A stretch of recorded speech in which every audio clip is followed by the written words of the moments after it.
Hey everybody, how you doing? I'm Pavs, Racing VTuber, and somebody who hasn't loaded in just... Oh no, there I am. Okay, perfect. How you doing? I'm Pavs, Racing VTuber and an artist, and today we're going to be doing the last art fight of the season.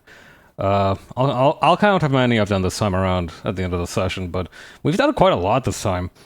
But yeah, this is the character we'll be working on today. Her name is Brenda Falsworth, a 20-something performer in a post-apocalyptic world. Made by jowithavianwings. I was attacked by Joe the other day, so I decided that now that we're all kind of just wrapping up, it'd be good to try and do something to revenge that. That was basically my whole thought process. Nothing more complicated than that. Let's get right into it. I was thinking of actually trying to do like a pose like Elfelt right here. And there is... Hang on. I was actually looking at a video of her taunts and animations in the game, and it fucking kills me whenever she makes this face. Like, what It's just such a funny expression. You just wouldn't expect to see it from a game like Guilty Gear. Or actually, maybe you would. I am absolutely, for what it's worth, what would be considered a Guilty Gear tourist. But yeah, what I was thinking is actually having a pose similar to this, like having a concert, or maybe like with one of the hands full of the concert or performance flyers. I thought that would be a good idea. Oh wait, there's actually a second reference picture here. Hang on. Okay, so she also wears short shorts. Okay, good to know. Wait, what's this one I got open? Okay, this one's also the other reference image. All right, nice.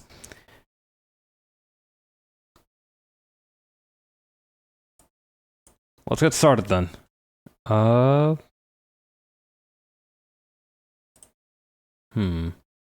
Let's try to keep this one simple, actually. I'm going to rotate the canvas first. Let's do that.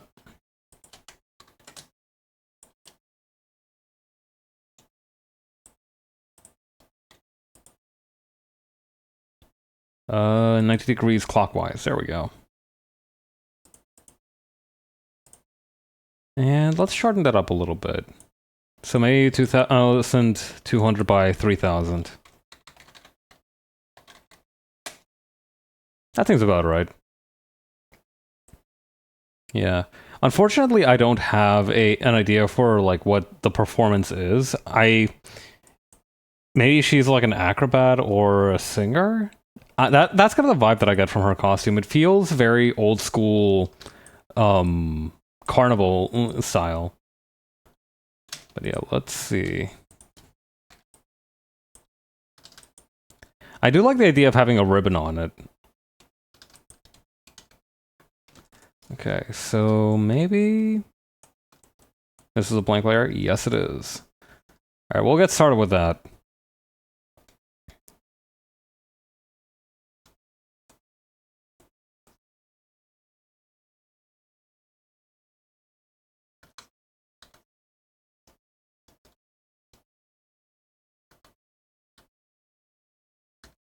Okay.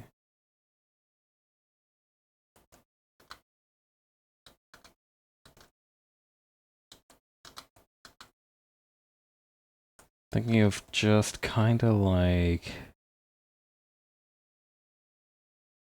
That shoulder's a little bit too high up.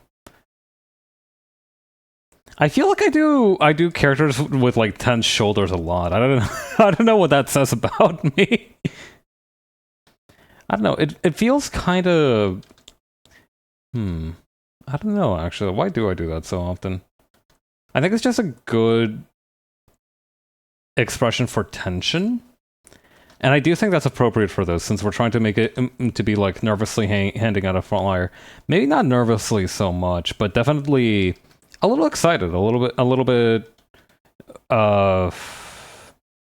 not sheepish. Although that is a good word. I enjoy the word sheepish.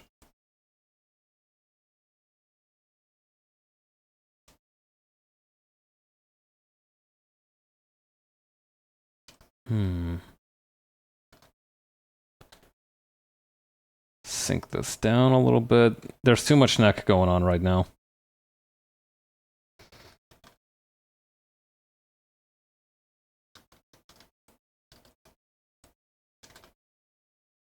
Okay, so maybe holding the poster in a sort of rolled up form might be good. I think that feels like the right way to go.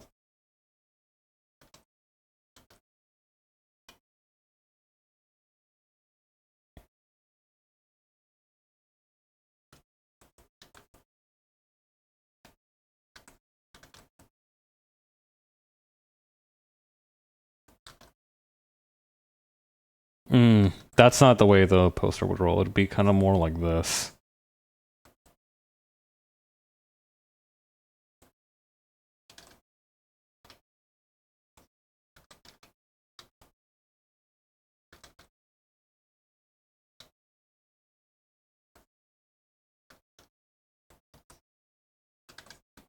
Okay.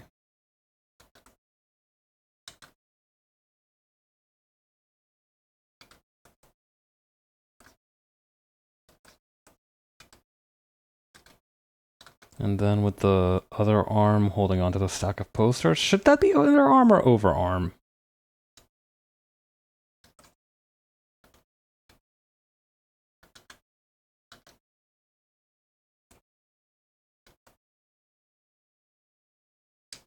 I think underarm works pretty good.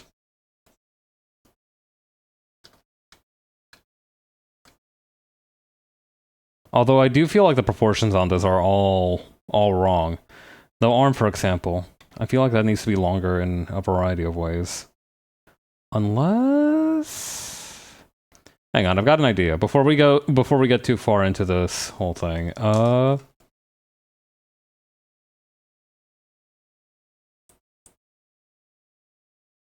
maybe wider shoulders for the model.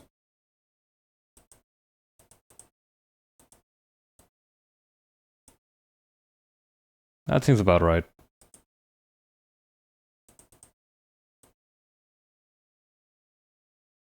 How do I make the boobs smaller on the model again? There we go.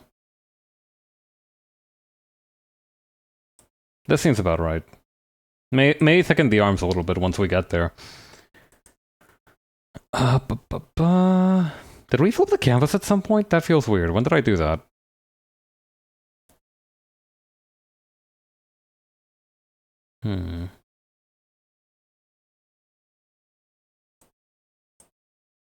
This is a funny looking pose. This one's even funnier. Wait, don't just add another person in there. Who's that guy? Oh, wait, I remember these. These are all based on tarot cards. Like, this one's the Fool. I remember that. I remember now.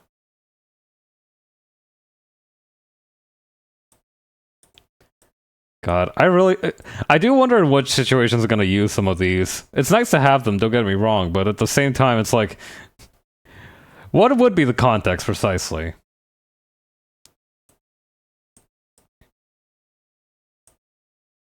Okay. But yeah, we're gonna make her lean forward just a tiny bit.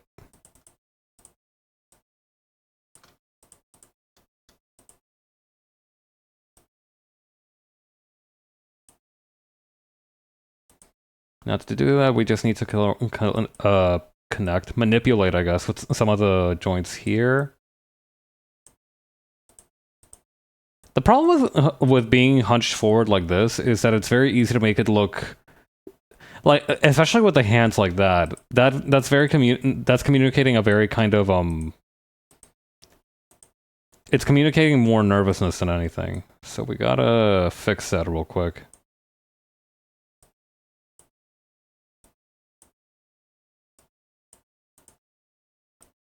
Joint by joint.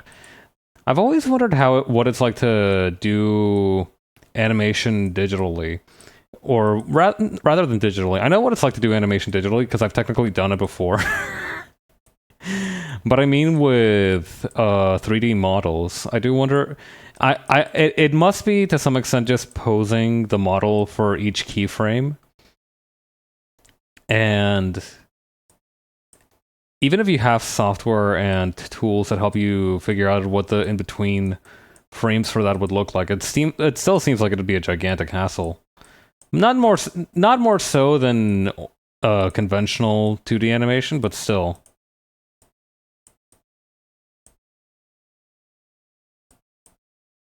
Especially because you'd have to work out the individual joints bit by bit. Although I suppose you could also have preset poses to work with, like I do. It's something that I've been thinking about a little bit.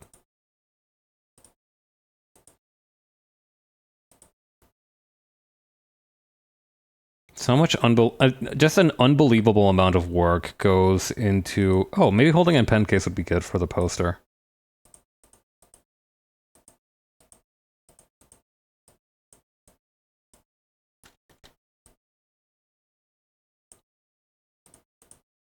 Maybe turning the leg out a little bit.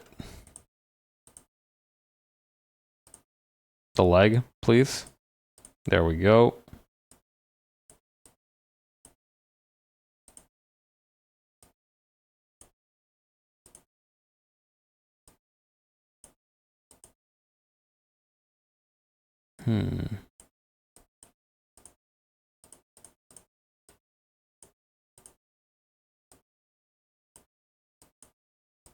The other arm is a little bit awkward. Maybe I should have it be like raised to be. Hang on. Am I gonna have to pull up the YouTube video with awful animations again? That's gonna be kind of a bummer. Actually, what is happening with this arm in general? It's all bent out of shape. Oh, wait. That might work. Yeah, okay, this can work. We just need the right... Can we please stop bringing in random people to the 3D space? This is supposed to be a private event.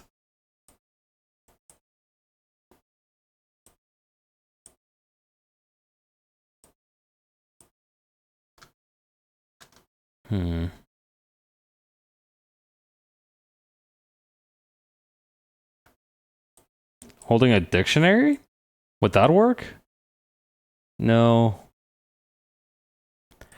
In what universe is this the I love you sign? Because it says ILY sign.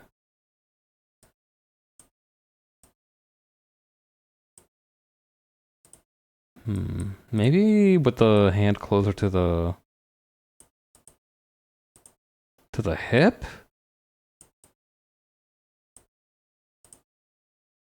One leg a little bit further out.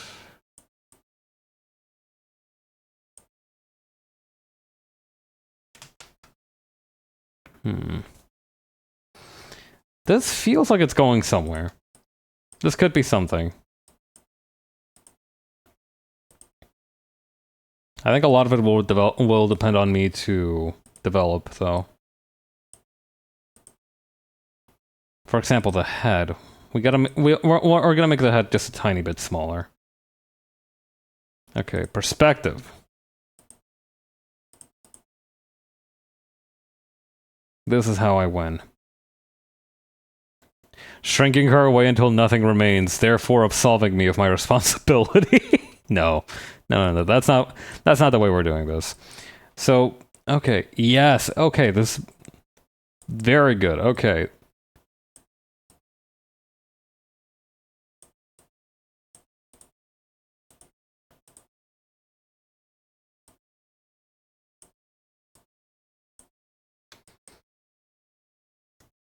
Okay, and instead of having the hand like that, or rather the arm like that, how can we raise the hand up to...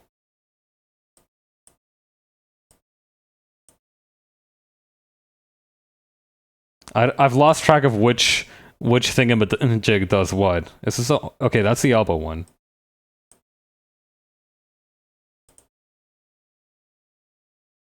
Okay, is there one for, like, hold a sheet? This one could work. Or maybe it couldn't. How about this one? No, that's worse.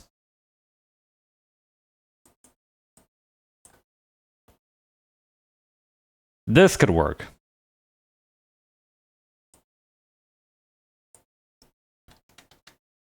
Or maybe not. Tissue paper?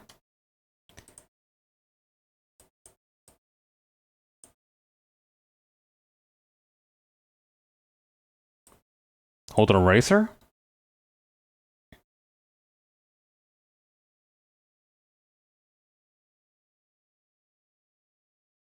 Why is it so hard to hold a piece of paper?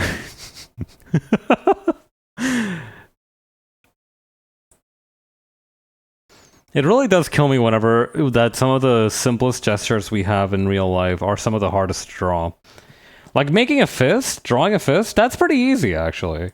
Because it's just, you literally draw a pentagon and then the fingers in place and you're done. You have what you need. Conversely, drawing a hand grabbing a piece of paper or like a hand holding a phone, for some reason I really struggle with that. Especially hands drawing phones. Fuck, I hate drawing drawing a phone. Hands drawing phones. I would hate a hand at drawing a phone, actually. Holding pencils and utensils like that is also kind of difficult. Okay, now we're in business. Let's thicken up the arms just a little bit.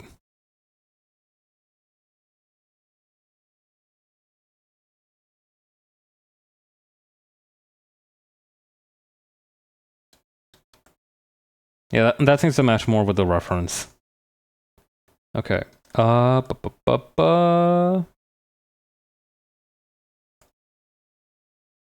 Do I dare just go straight into the line art?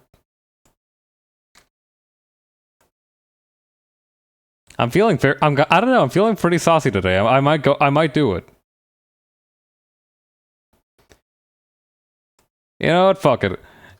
I got a day off tomorrow. I'm not driving. Let's just go straight into the line art.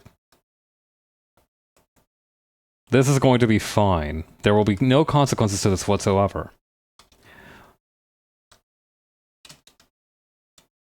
Although it might be a little bit difficult to look at the black lines directly on... There we go.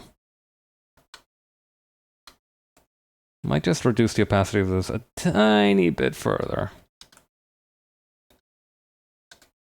Okay. I think I kind of got the idea.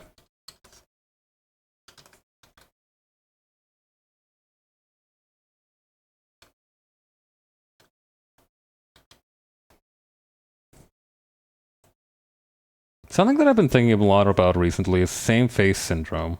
You know when an artist can only like draw one face, so no matter who the person it is that they're drawing is, it still basically looks like somebody else.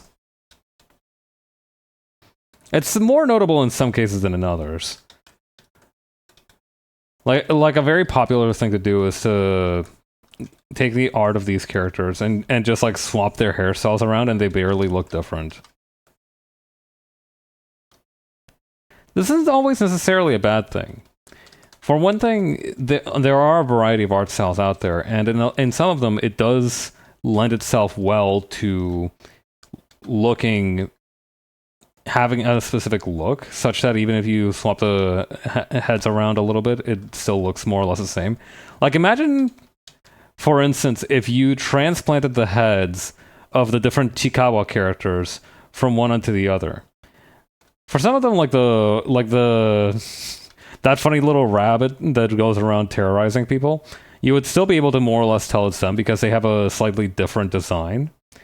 But then there's like Hachiwara and Chikawa, and they have very similar designs. So I feel like if you swap their heads around on their bodies, you'd actually have a little bit of a hard time. Maybe you would be like, is there something off about Hachiwara and Chikawa today? But then you'd be like, must just be some funny animation, and then you'd move on with your day.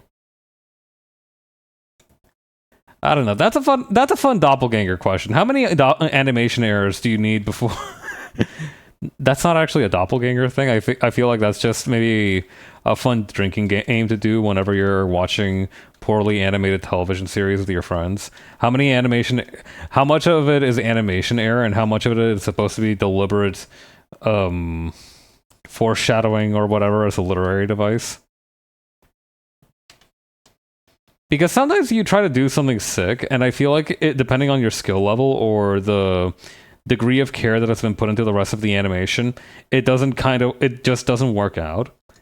Like I remembered an idea that I had where a character was possessed, and their movements would look very jerky, very unnatural because it would look like somebody else was puppeting them to show that they were possessed. And I thought to myself, damn, that's so cool. But then I thought to myself, do I actually have the level of skill required to communicate that, or would people just chalk it up to being like, man, the quality of these drawings is like, it's been on the decline a little bit, this person looks stiff as hell.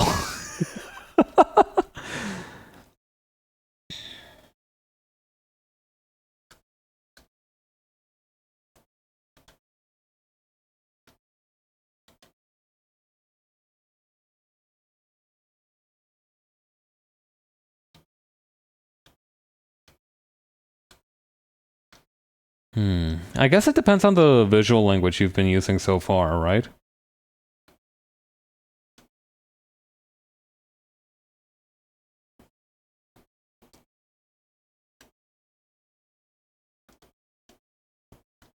For example, if you have, I think that's also why sound effects and having specific sound related to comics, even if even if it's never animated, is so important.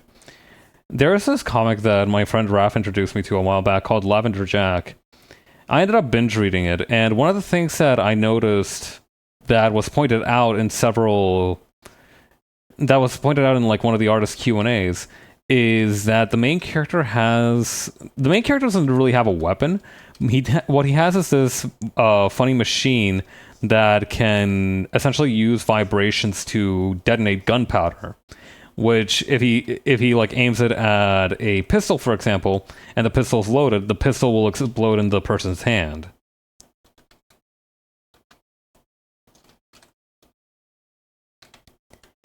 And the way that he does this, the way that he activates this power, is by snapping his fingers.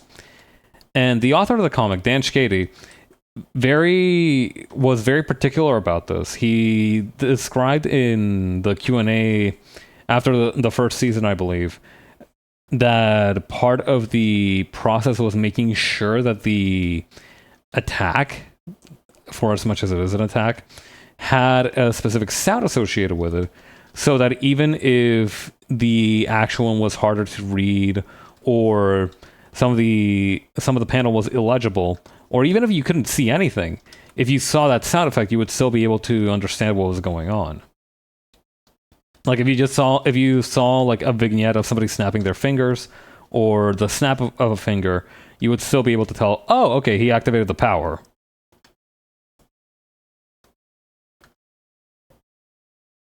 And I feel like you could extend that to a lot of different things, not just the kind of audio sensory experience associated with your comic. Mixing audio and comics is a very difficult thing. For example, I do know some comics that have tried to have panels to the beat of a specific song, or have tried to create music or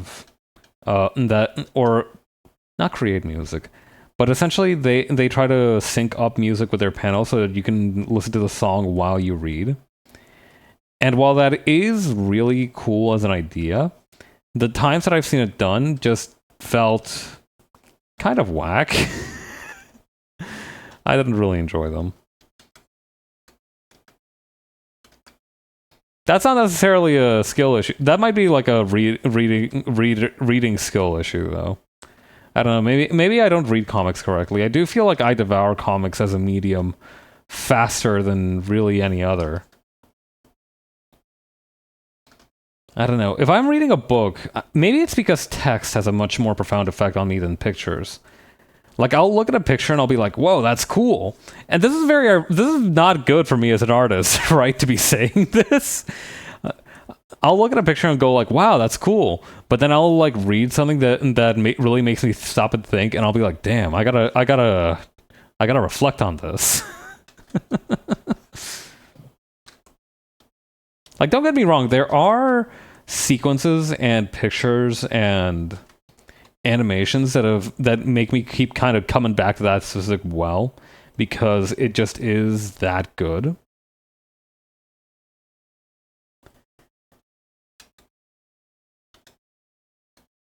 Or there are panels sometimes where I'm like, wow, the action in here is really well laid out and easily communicated, and I've made these antenna too wide. Hang on.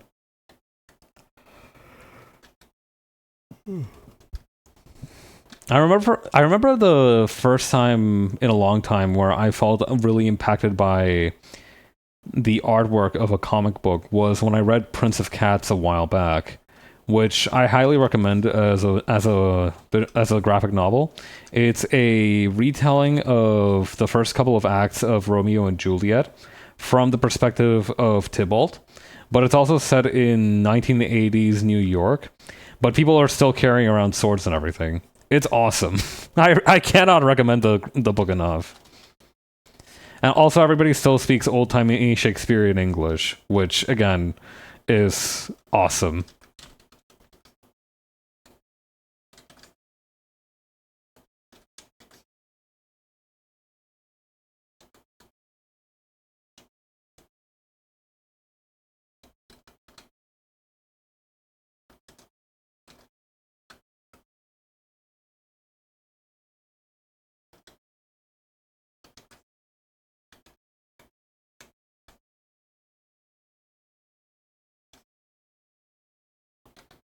Maybe the open mouth is a bit much.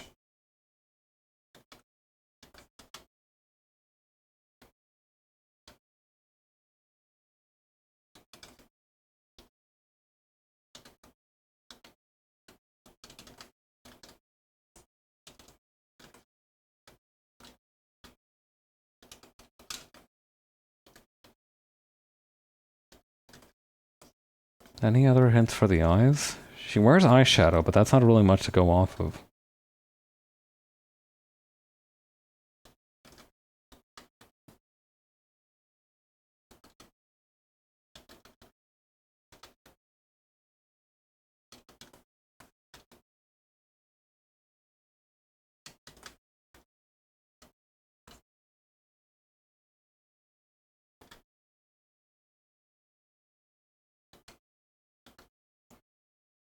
I do think the one exception to that whole thing where I was talking with trying to sync music up to comic panels, I do think the one exception that I've encountered is in like a whole secondary other art form, which is manga music videos. I remember watching this one for Jujutsu Kaisen that was really, really good. And now I feel like whenever I listen to that song, or I don't know, maybe it's because it was synced up with the song so well. I feel like I can both hear the song and look at the panels in my mind whenever I reflect on it.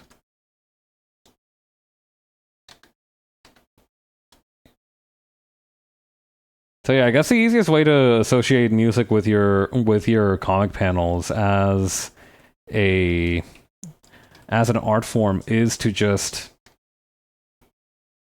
create a music video with your panels.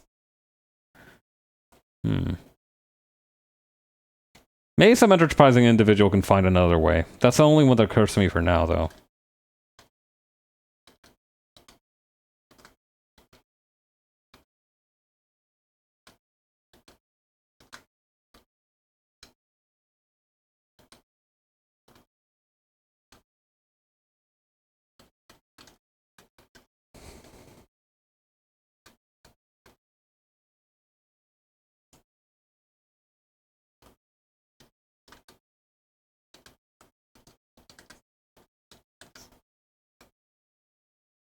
Let's see. I do like that one twin tail kind of goes over the shoulder and the other one behind. That's a neat look. Okay, these are 3 stones, so maybe kind of a rougher string around the neck.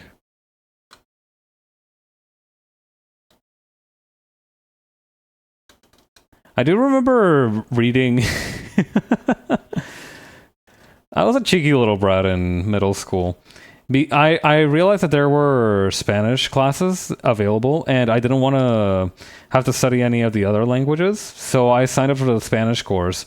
But they knew that I knew Spanish for, or that at least I wasn't completely on the level of Spanish speaking that most of the other students were.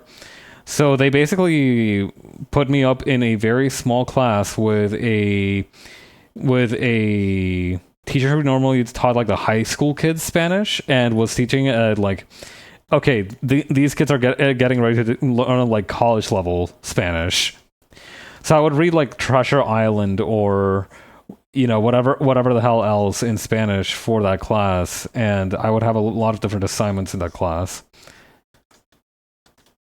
And one of the parts that I remember about reading Treasure Island was that I was introduced to the concept of hemp as a material at that time because I was like, what, 13, 12.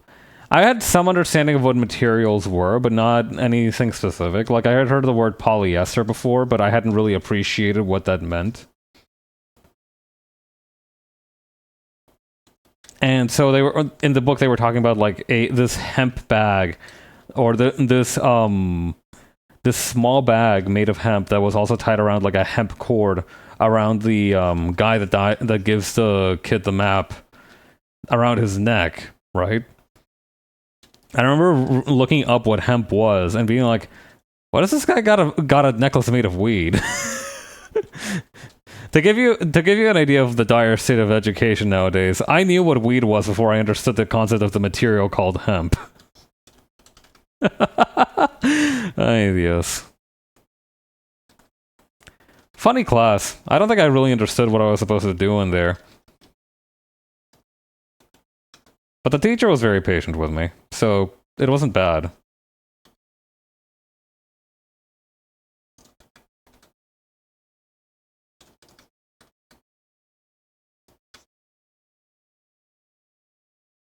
I think they were probably a little bit exasperated with what to do with me. It is kind of like if a max level character and ended up going back to the newbie area at the end of the game and just completely wreaking havoc on the ecosystem.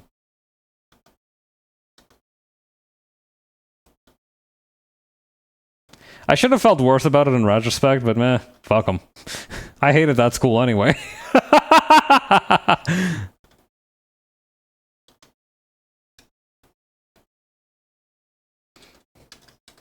Plus, it sure beat some of the other languages that they were teaching. To be quite honest, I wouldn't have had any hope of really advancing past a beginner level in any of the other ones.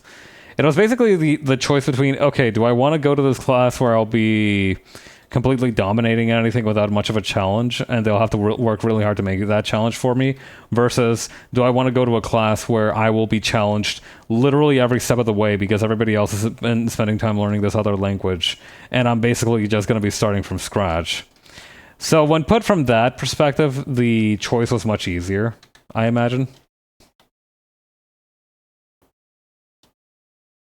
I should have still tried to learn the other language. I don't know. I don't have any particular regrets about it, but I do feel bad whenever anybody asks me, "Oh, you lived in that place. Do you speak such and such language?" And I'll have to be like, "No, I was busy learning English," which some days I still regret. I've talked about it before. One of the cool things about being an English second language person is that I can basically go, man, I regret learning English, saying that completely seriously and not sound like I'm being pro literacy.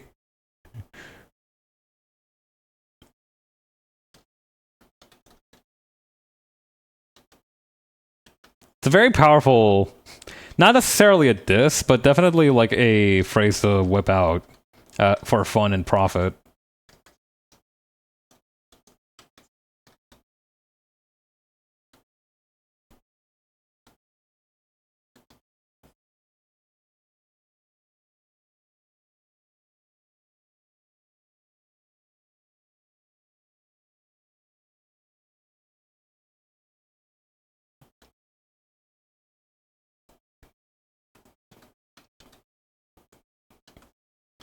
That school was really weird.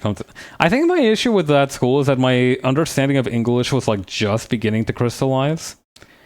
I feel like I understood the language in most contexts, but I didn't really, rather than the language, I think what I didn't understand was like the concept of like, or rather the way that they graded stuff. I think I struggled with that and like a lot of the expectations that there were on the students for a long time, particularly because this felt like one of those escalator schools where the students were basically in the system from day one. And so, they would grow up with that understanding kind of slowly taught to them. I just never thought to ask. So I ended up in a little bit of trouble in a few different situations.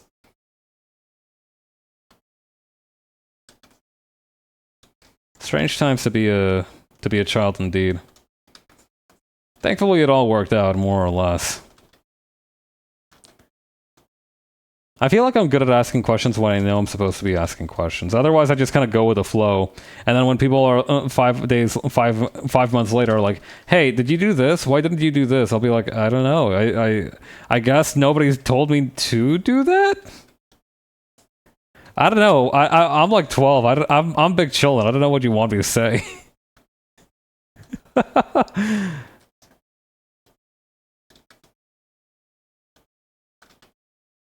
Maybe that's why I have such appreciation for making preparations now. I try to be someone who's meticulous in making sure that everything's in place before they begin something. Although other times I do just get fed up of preparing and just go into it willy-nilly. It's hard to say. I do think I'm just a more cautious person by nature. Somewhat skeptical, somewhat cautious.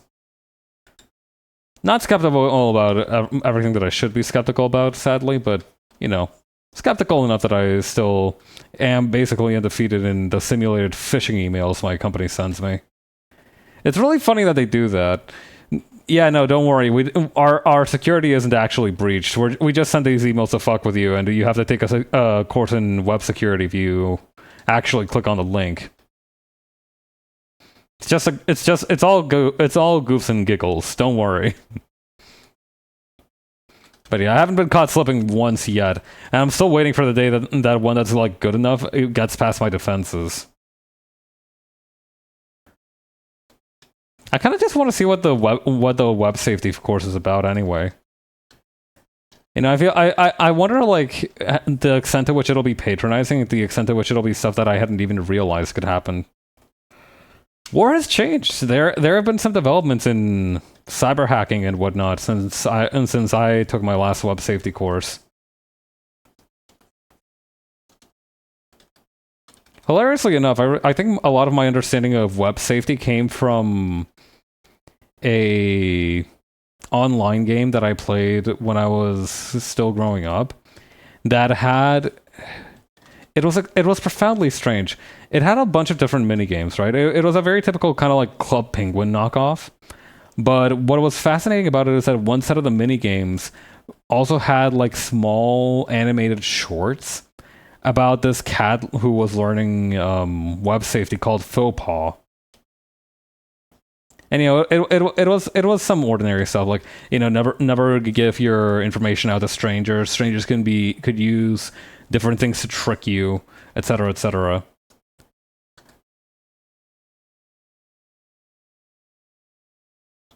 I don't know. I feel like that needs to be. We need to bring that back a little bit.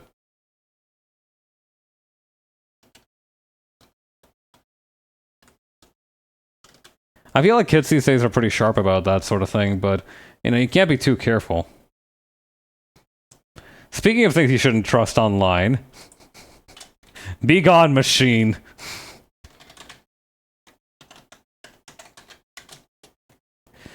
Steaming epitome whack.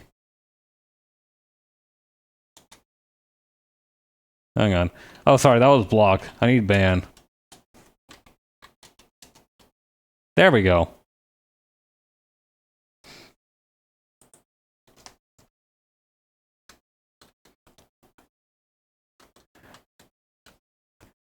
I've mentioned previously that I didn't like the memes too much, but I am starting to see the appeal in calling bots and like generative AI crap clankers. Not gonna start doing it, but I do. But again, I understand. I get it.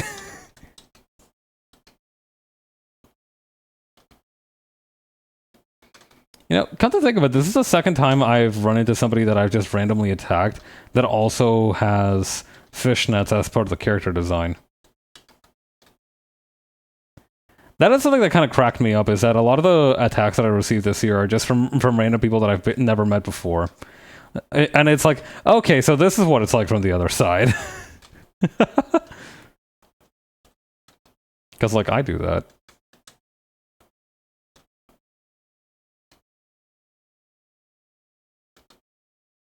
Technically, we still have. Technically, if you want to get another attack in or two, okay, or two might be pushing it.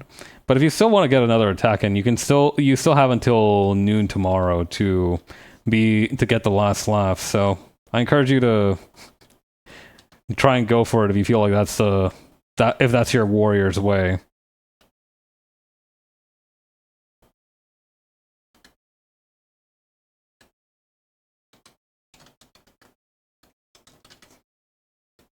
Gonna need to learn how to draw skirts at some point. It's kind of inexcusable, the kind of level that I'm operating at.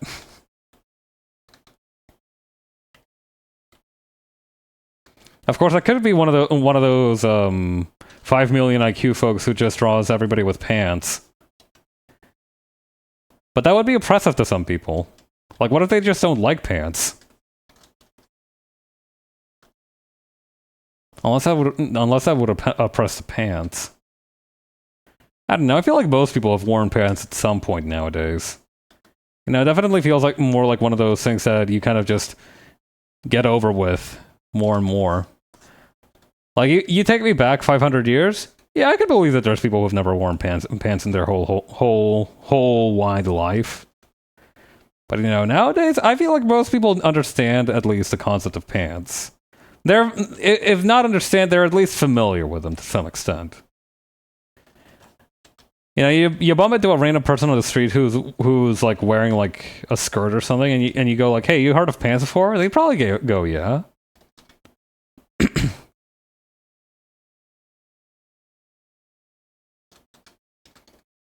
And the rare chance that they go, "No," well, I mean, I feel like the ethical thing to do is to probably send them to like a scientific institute or something. You know how like they have those experiments where they separate twins at birth and they observe their differences as they grow? Because the idea is that, you know, they're probably going to be pretty similar except for their environment and circumstances. I feel like you need to get the person who doesn't understand or has never thought of the concept of pants before to somewhere that could appreciate their beautiful mind.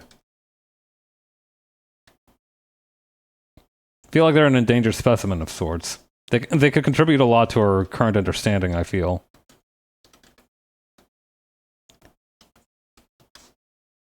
There's also that perspective of like the lucky 10,000, right?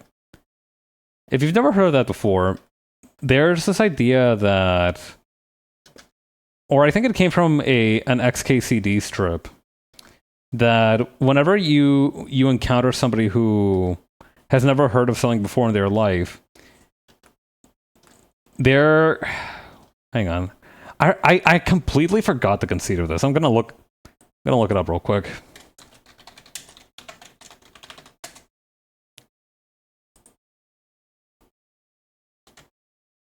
Ah, here we go. I try not to make fun of other people for admitting they don't know things. Because for each thing everybody knows by the time they're adults, every day there are, on average, 10,000 people in the US hearing about it for the first time. If I make fun of people, I train them not to tell me when they have those moments, and I miss out on the fun. Diet Coke and Mentos thing? What's that? Oh man, come on, we're going to the grocery store. Why? You're one of today's lucky 10,000. This is one of those sentiments that completely changes the way you look at things. Of course, I do also think you can be part of a unlucky 10,000 if you learn about selling bogus, but you know. You take the good with the bad. XKCD has a talent for those kinds of sentiments where it's like, you know what? I hadn't thought about it that way before, but I have gained a newfound appreciation for it.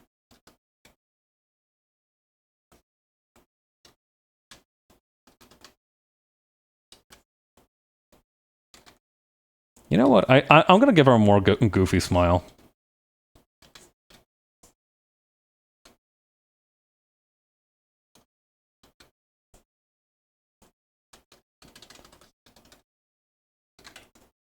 Bring those eyebrows up, young lady.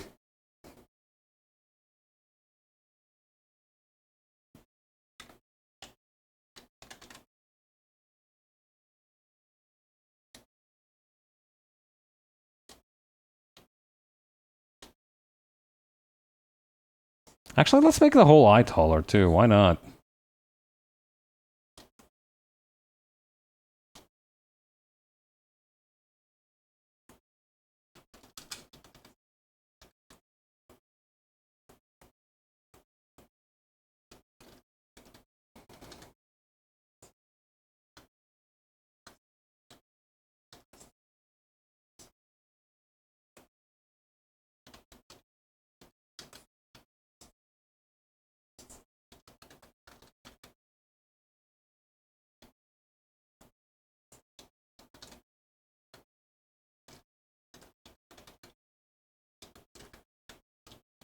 That's a bit much, actually. Hang on.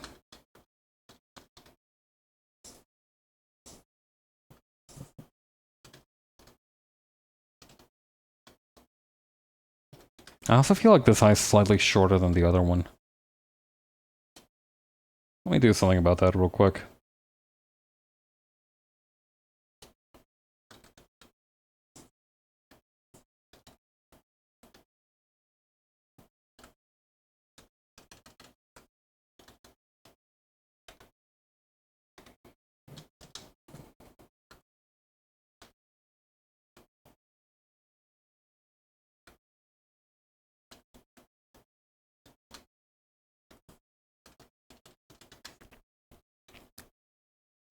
Okay. We can work on the hand now.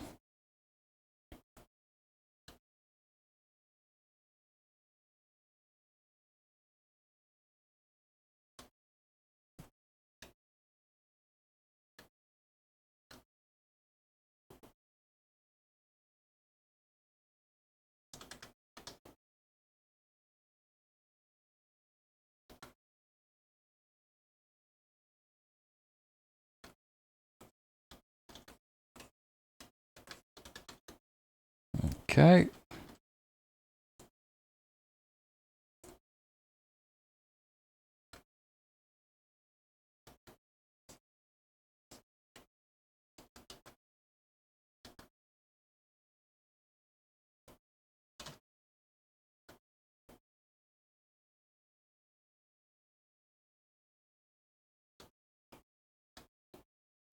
Stacks of paper are kind of difficult to draw.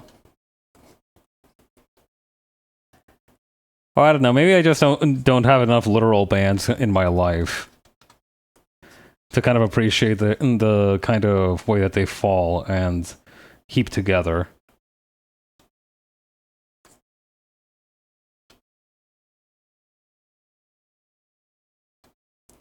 Although what I could do to help is make sure that this has sufficient taper.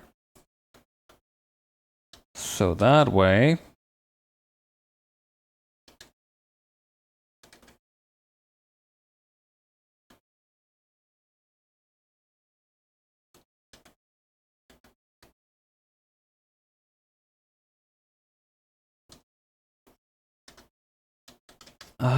would that actually work in terms of... No, the perspective on this is kind of...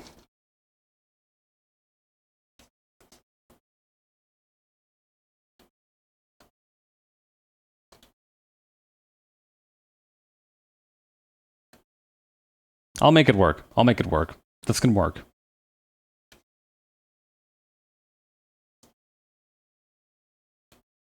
Or maybe it can't. Hang on. Okay, this is easier.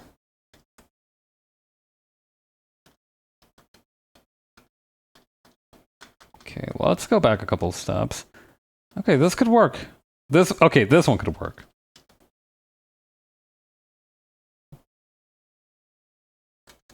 And what we need to do is just extend it a teensy bit more, and then under the fingers. Under the fingers.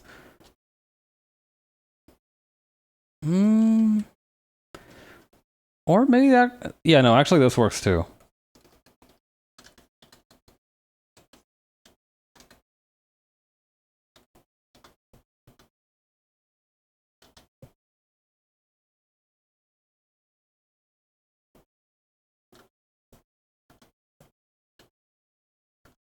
Okay.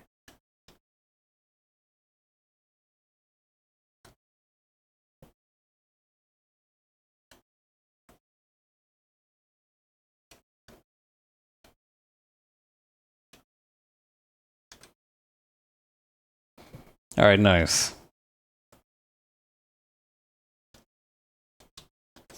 Okay, regarding the boots, they start below her knees, so I'm fine. I'm fine with the art so far.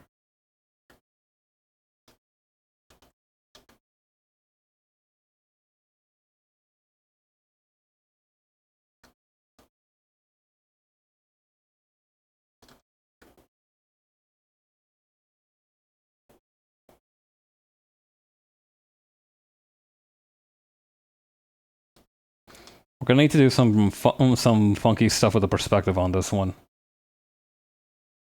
Okay, and then shorten the distance. Shorten the distance again. Perfect.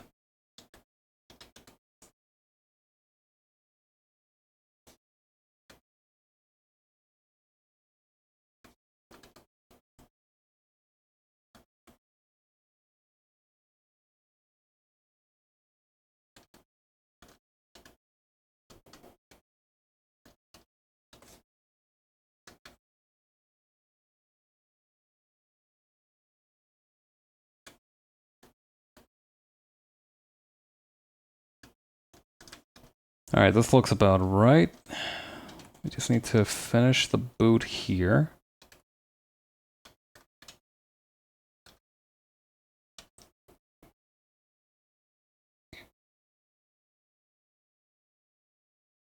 Oh yeah. Earlier today, I remembered a Tumblr post I saw like a long time ago about Final Fantasy XIV that talked about this skill called boot shine. I'm like, huh, wonder what that's about. So I looked up a random YouTube video, which none of them was talked specifically about boot shine because it's apparently a very fundamental skill for one of the classes in the game.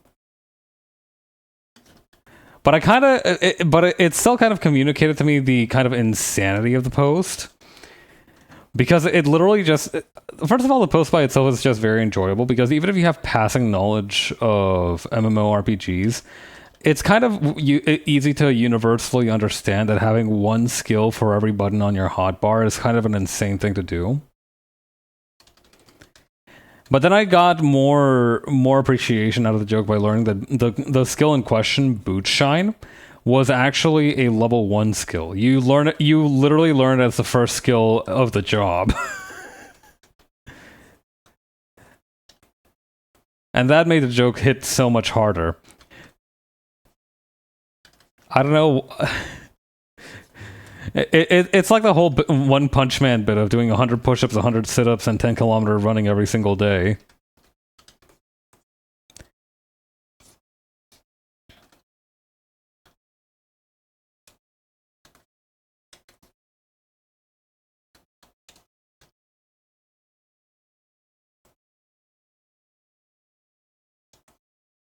Okay, these look like they're segmented by individual bands, so I'm gonna draw it like that.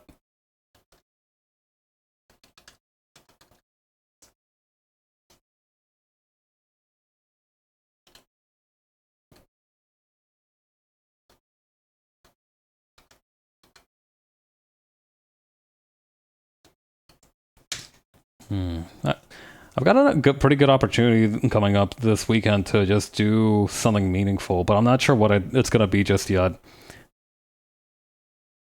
Ideally, it'll be something that furthers one of my artistic pursuits, but it might just be me trying out System Shock and seeing if I can beat it over the weekend.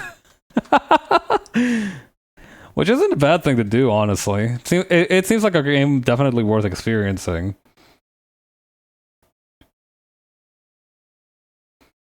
But I don't know. I do feel the pressure to get more done. Plus, even if my stomach is in poor condition, my physical health is otherwise quite fine.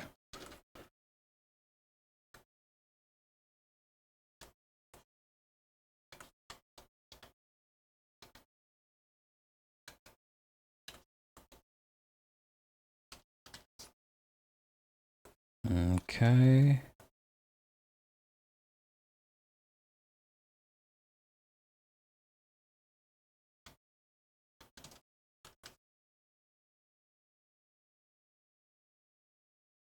Actually, what I could do instead of another poster is... Hang on. Maybe not. I was gonna say maybe I could have like half the perspective that it's like a wall. And you can see the thumbtacks on the wall, and she's holding a thumbtack. But... I don't know about that. Let's draw the hand up here first before we go any further. I feel like that's going to determine a lot of how we go forward with this.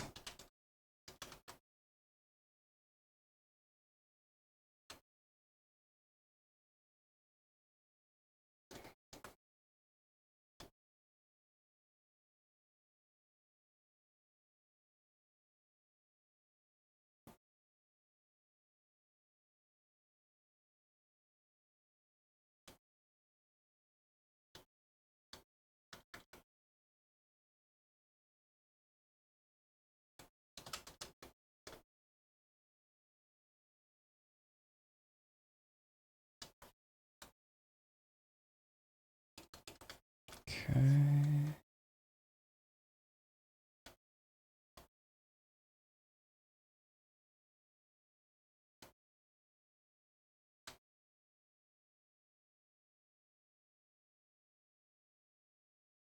There we go. Yeah, no, it's good. It's a good thing I didn't get too invested in that braid.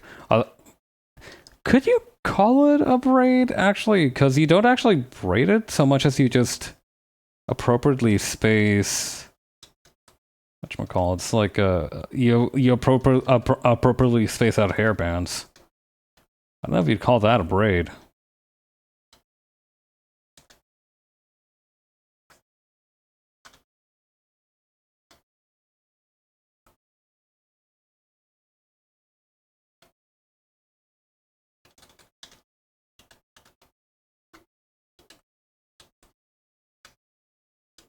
We're gonna get rid of this chunk of the skirt, but that's fine. It wasn't particularly exciting anyway.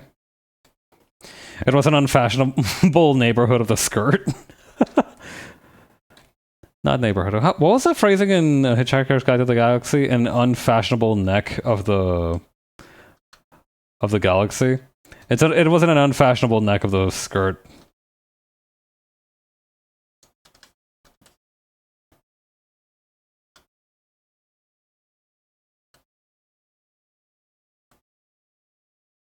And we didn't end up losing too much of the braid either, which is great. I wouldn't have felt good having to lose significant portions of it.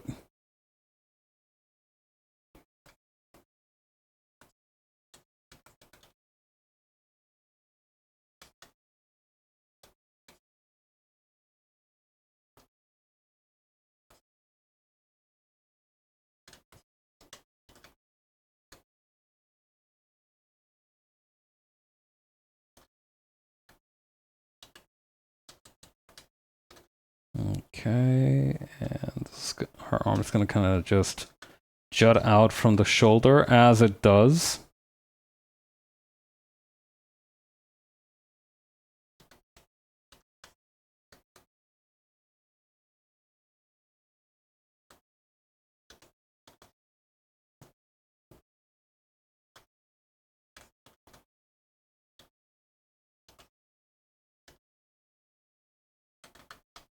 Actually, yeah, no, the arm should be slightly less thick than that. Accidentally nearly gave her Luke Street Fighter 6 arms.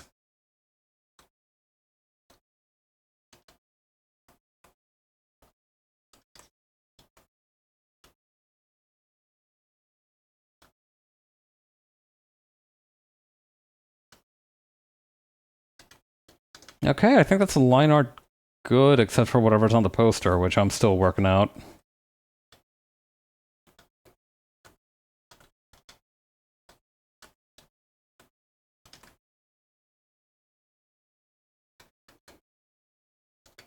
Gonna make the ponytail come back around over here just a little bit.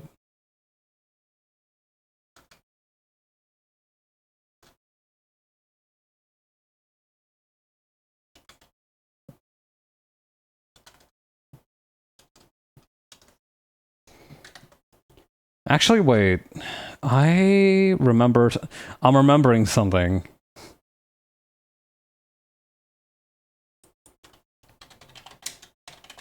Hang on. Y'all remember the Eras tour? I never ended up going to. I say this like I'm a Taylor Swift fan in any capacity, but I do remember the poster that she used for it, and I do like it quite a bit. Depending on the artist's stance towards Taylor Swift, this may or may not be an insulting inclusion, but you know what? I'm gonna take that risk.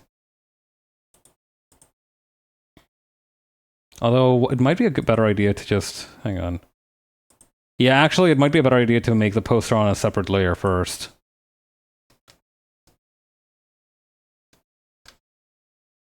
Okay, so we're looking at where's the shape tool? Big rectangle. Thinner than that.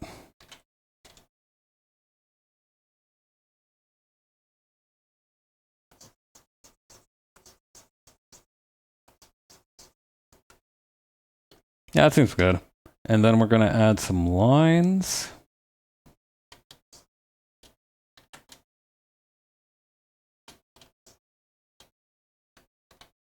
Moving this one a little bit to the left.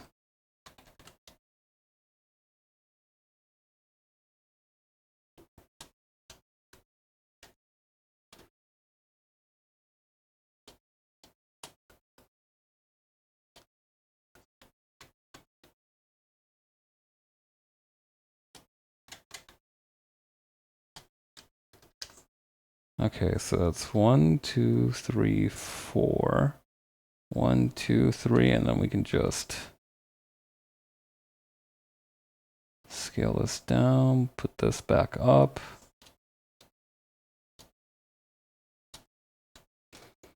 I do feel like part of the quality assurance in my drawings is that there has to be a dumb joke hidden in there one way or the other.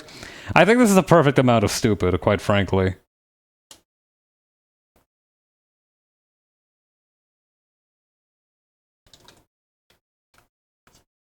Okay. So I'm just gonna draw super simple.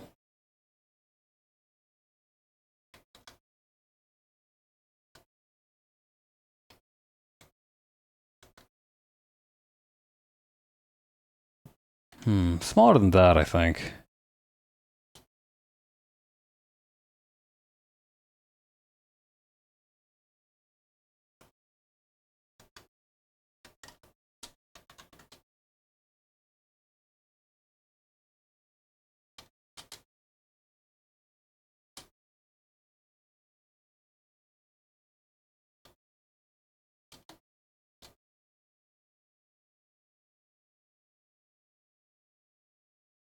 Okay, the hair is gonna part up here.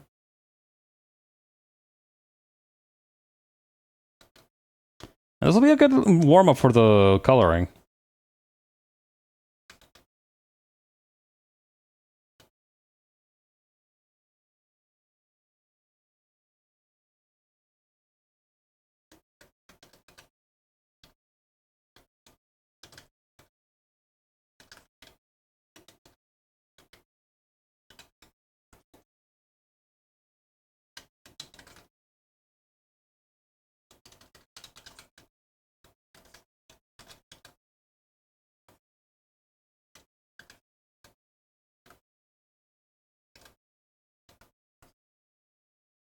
Okay.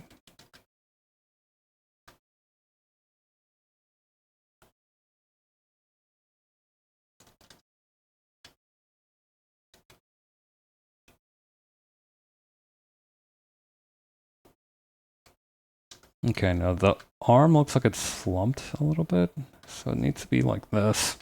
My neck started hurting all of a sudden, which is weird because I don't have one. I've been looking at a screen for too long today.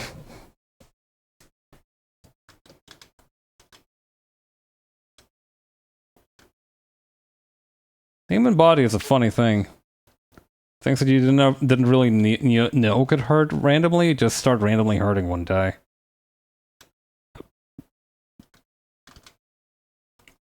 It's quite the odd phenomenon.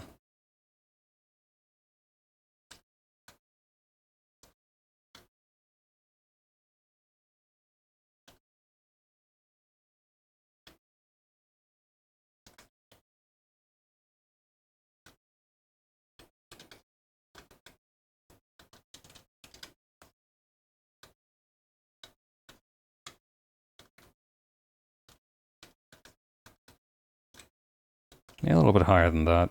There we go.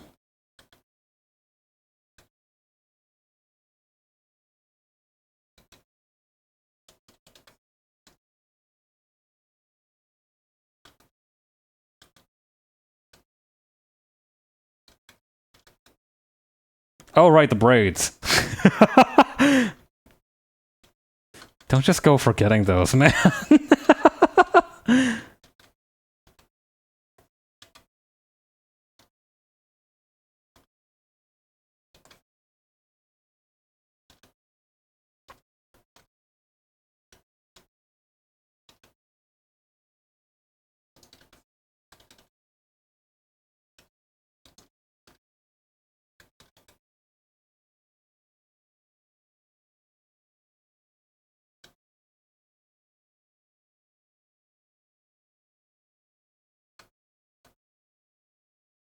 These are going to be almost like gesture drawings, the ones that are going to be on the sides.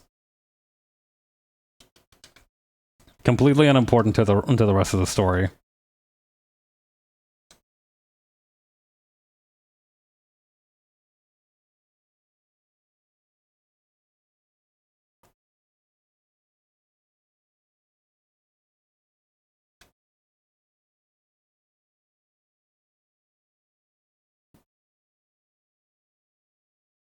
I wonder if this counts as copyright infringement.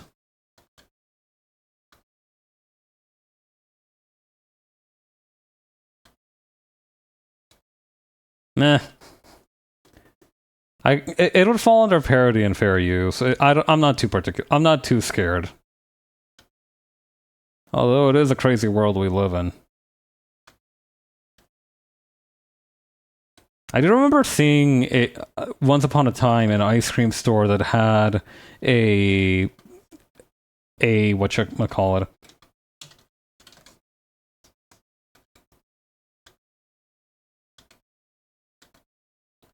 a T-shirt with the store's mascot themed after this T-shirt, after this poster, which is how I know of the poster's existence in the first place.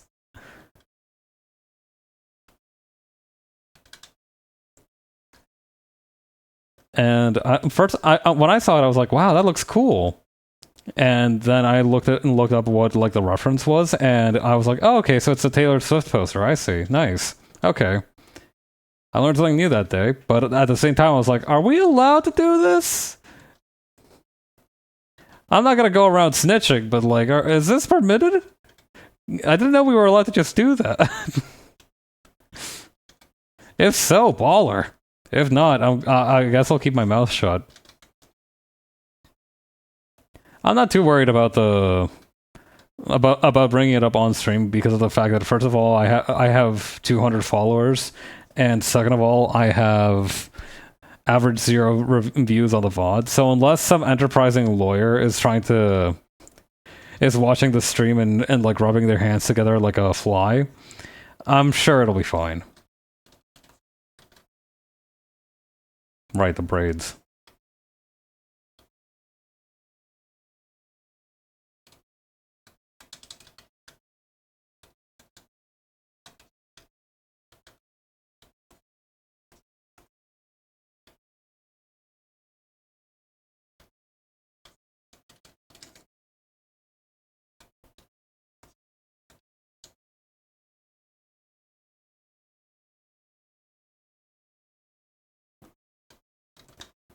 I do worry sometimes that I do too much for random bits.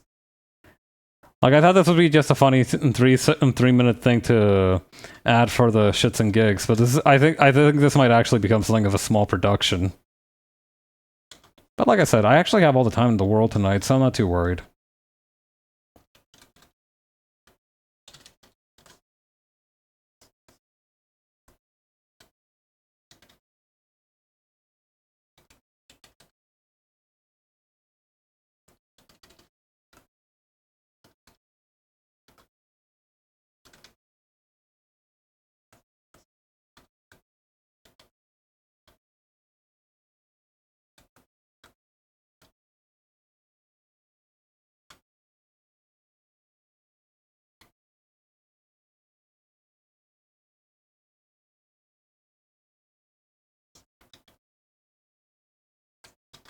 Okay, and then bring these two like this.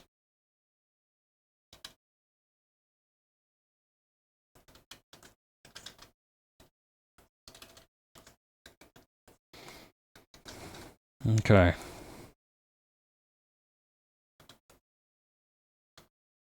This is kind of a baller idea for just promoting yourself. Just have your buddy take like 15 different pictures of you in different outfits and angles, and just go ham on whatever you can.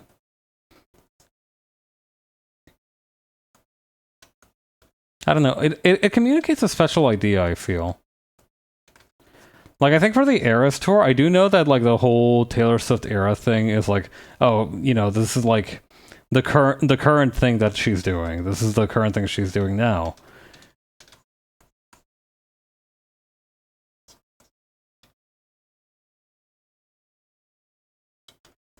I do remember more or less writing off Taylor Swift as something of a cornball back in high school when she released that one music video that's like, you want to talk to the old Taylor?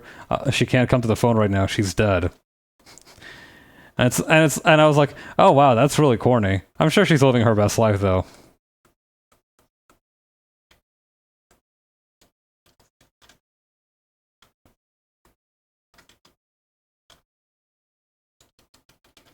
Okay. We have 5 more Taylors to defeat.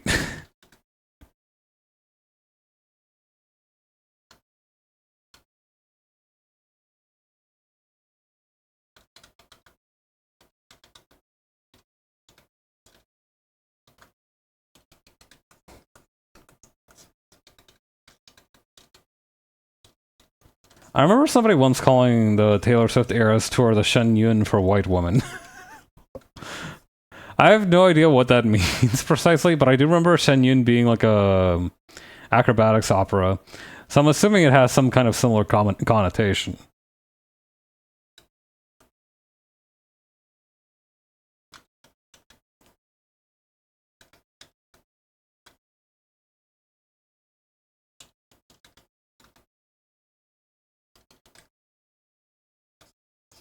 Yeah, for these ones, I think I'm gonna use the watercolor style that I use for some of the short drawings that I make sometimes.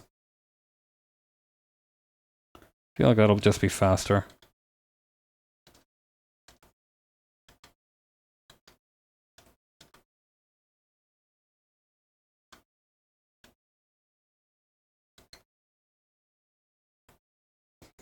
I think that the Shen Yun for White Woman thing was more in the sense that it just kept kept screening forever.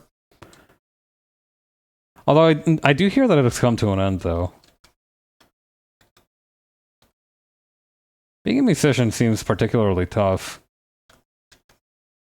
Of course, an artist doesn't make a living easily, right? But like, being a musician is much more difficult, I feel, because you have to.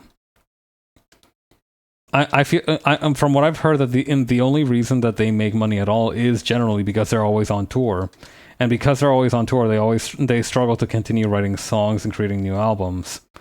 So it creates this kind of issue where like it's you know, there's this period where they're making money, of course, but you know, there's also this period where it's like very difficult to create stuff, and I think that's why that's. I mean, it has to be difficult to juggle, right? I imagine it is.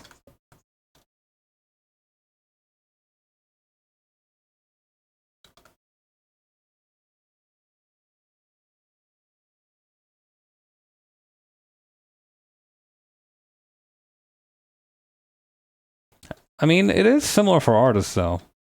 Generally, you start on bigger projects, or you can't make your money off of commissions, right? I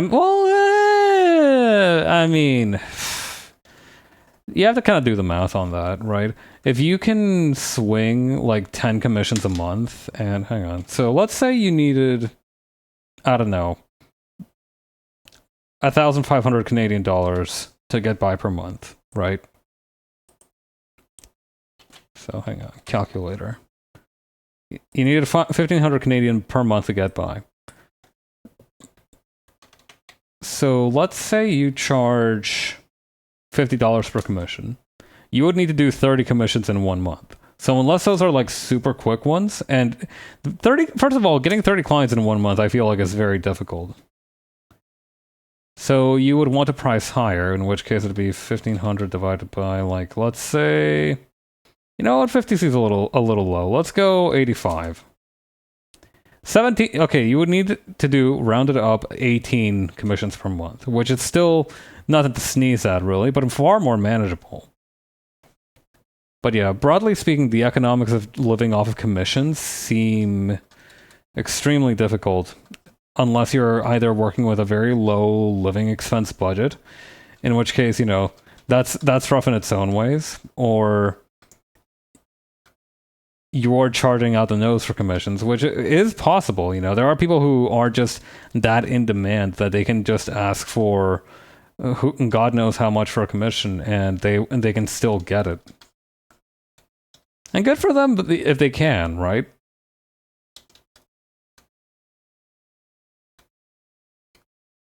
In my opinion, you should charge as much for commissions as you can get away with, especially if you're doing them for living expenses rather than, for me, who I guess I just do it out of some kind of weird capitalistic obligation.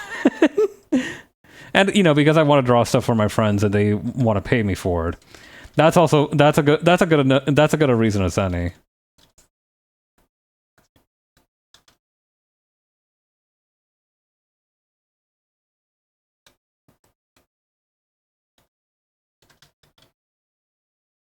But yeah, I imagine in that regard, you as an artist, you would go from big projects that you are getting paid big bucks for to, again, having more time for your own personal stuff, to develop your style, to improve on areas that you want to improve on. And I imagine it is similar to the cycle for bands where they have this period where they're always touring in order to make money, and then going back to this, basically going back to the lab to come up with their next big thing. Deciding which direction they want to take stuff. Man, being in a band sounds fucking difficult. I have trouble managing long-term creative projects when it's just me. Imagine if you threw more people into the mix, and they were all as wishy-washy and difficult to work with as I was. Actually, I'm not that difficult to work with. I do think I occasionally have ideas that I communicate too late, but besides that, I think I'm okay to work with.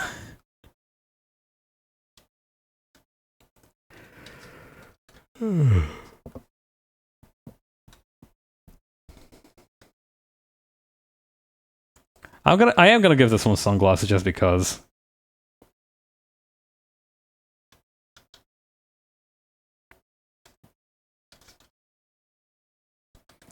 I am kind of a banks merchant, so I'm not used to drawing middle parts like this.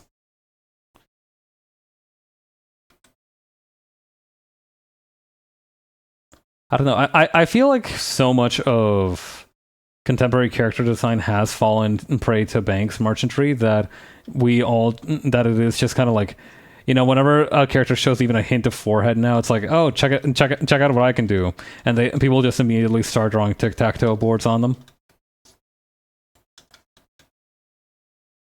That always seemed a little harsh.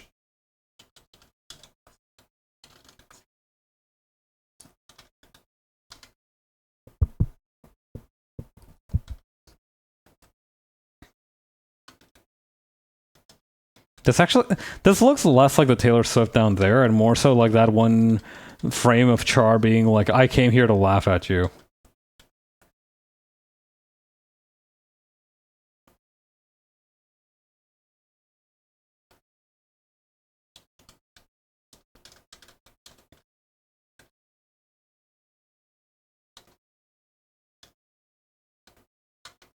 Okay, there we go.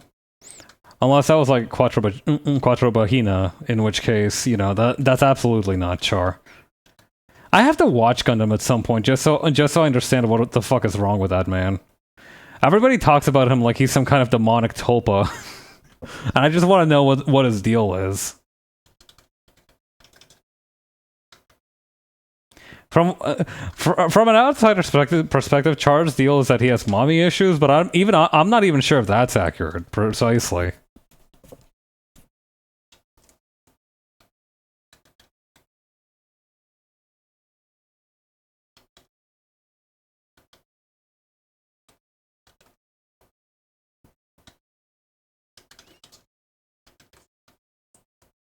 Probably something more sinister, all things considered. He seems like the type of guy who would be messed up no matter how he lived his life.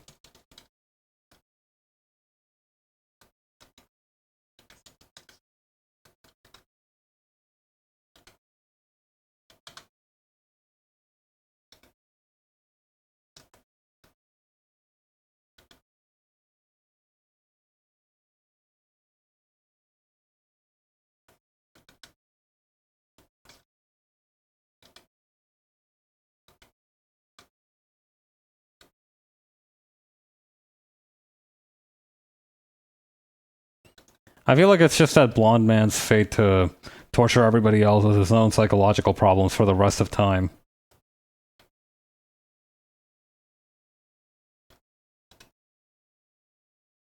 Well, that's how it is sometimes. I feel like every successful media franchise needs to have at least one guy like that. You know, fucking Danganronpa had Nagito Kameda.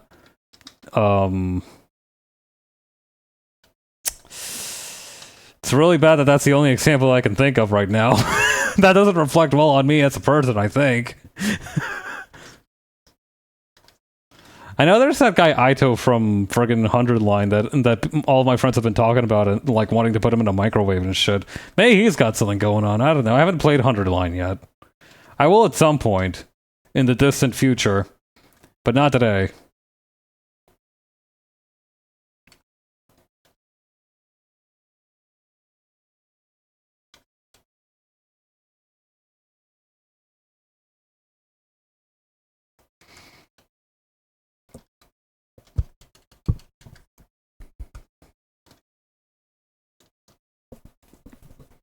Okay.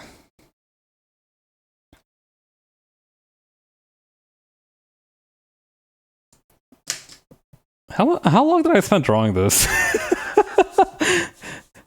This is why you don't put posters up on your thing unless it's like a random poster that's like missing pet alligator or something. You need to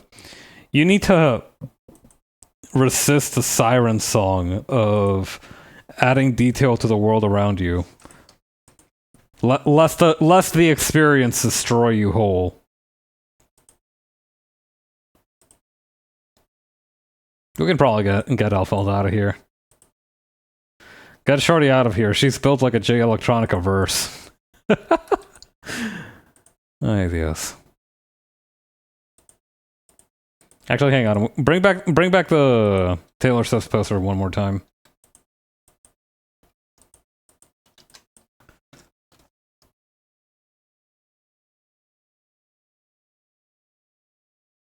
Remember Fast and Furious 8, how they had an entire bit about like how The Rock had become a soccer dad and now knew what a Tay-Tay/Taylor Swift concert was?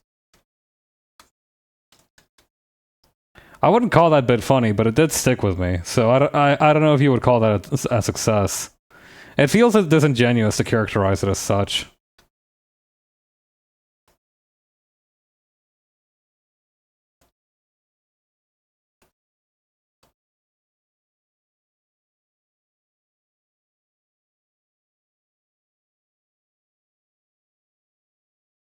Texture, huh?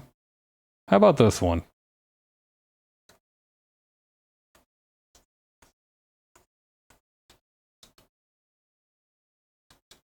Are the crystals also purple?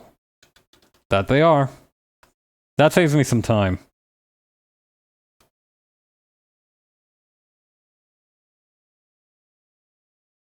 Let's talk about that texture density just a little bit. Stabilization, opacity, blending mode. Oh,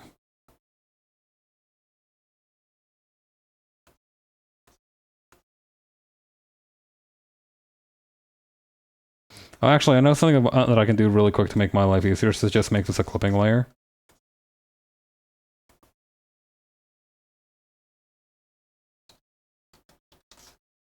Okay, so the skirt is going to be this nice light blue, which still needs a better word for that. I talked about this on Tuesday, I'm not done. You thought I would let a topic... You think I keep circling back to random topics now? I'll start beating dead horses from a stream that happened 2 days ago. I don't give a fuck. I'll do anything to fill the dead air.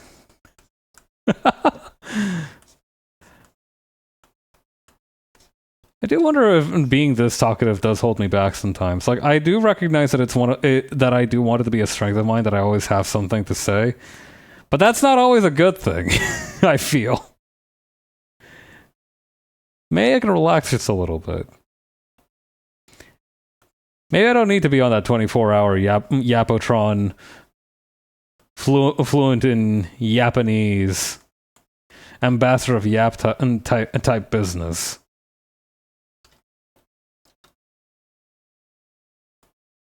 Maybe that'll be my growth and maturity as a streamer.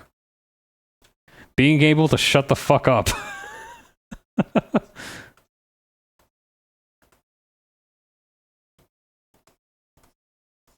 No, I do think it would be a bad idea to switch suddenly from being talkative all the time to just eerie silence. I don't think that's good for business. I feel like it'll make people nervous. Like, it'll be like, huh, the talkative guy isn't talking very much today. What's wrong with him?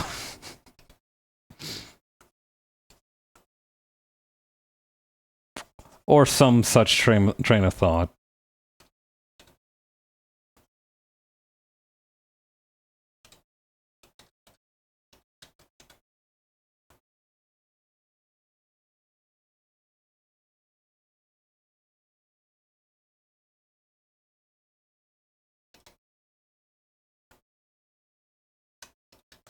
Does she also have blue eyes? Yes, she does. But they're more kind of like a teal.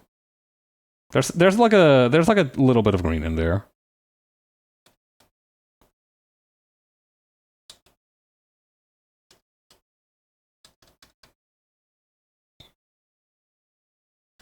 Okay, so here's the idea for how we're going to handle this. Basically, we're going to color in all the squares underneath here. Actually, hang on, I'm not done here.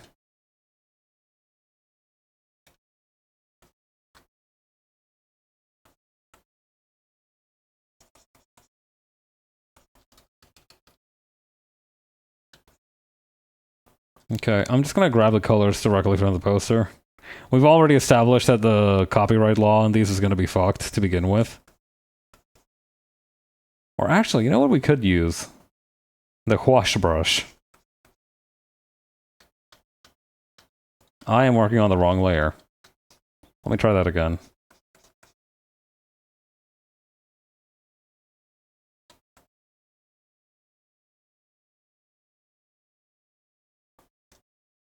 Okay, and here we're just going to use these for shading.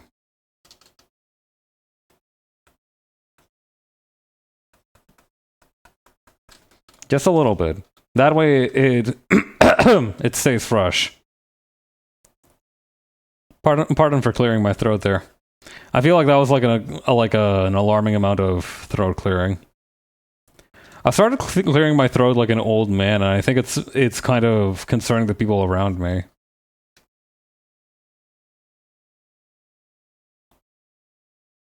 Oh well.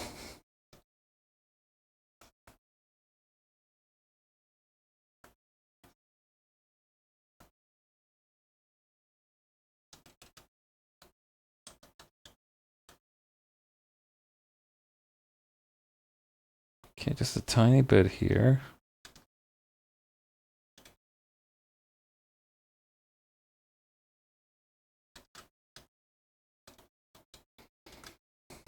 Okay.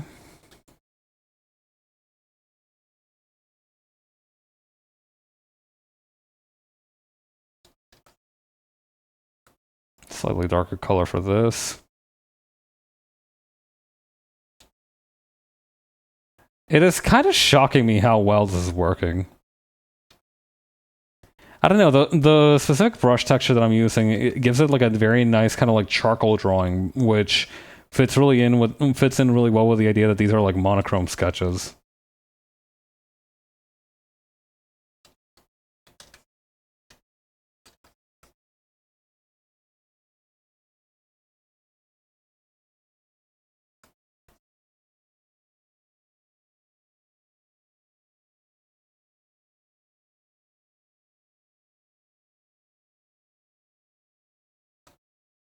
Okay.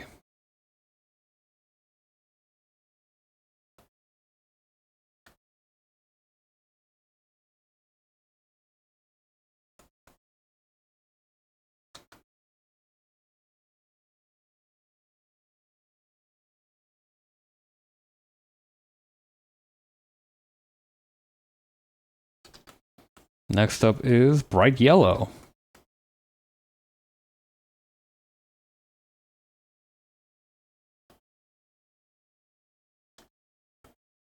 I do remember the other day that they were talking about like underground idols on Twitter, right? And they were like, "Wow, you got to meet your Oshi and talk to her? That's a dream come true." And he's like, "Yeah, I'm like one of 10 fans that she has."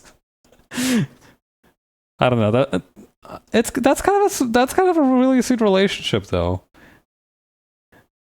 It's just you, the people who help manage your sound technicians and technicianship. It's just you, the stage technicians, and 5 guys who deeply believe in your dreams.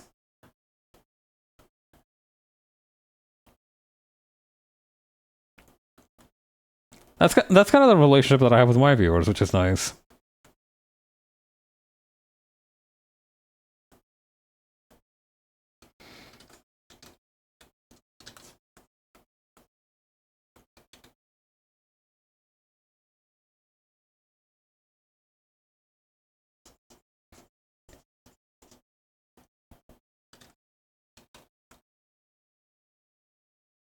Okay. We're going to go a little bit darker on this.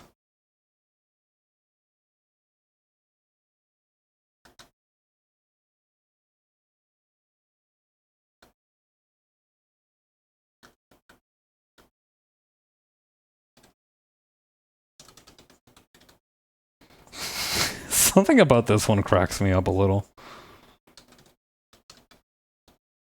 That's good though. That's what I want to have. The poster itself isn't supposed to be that serious.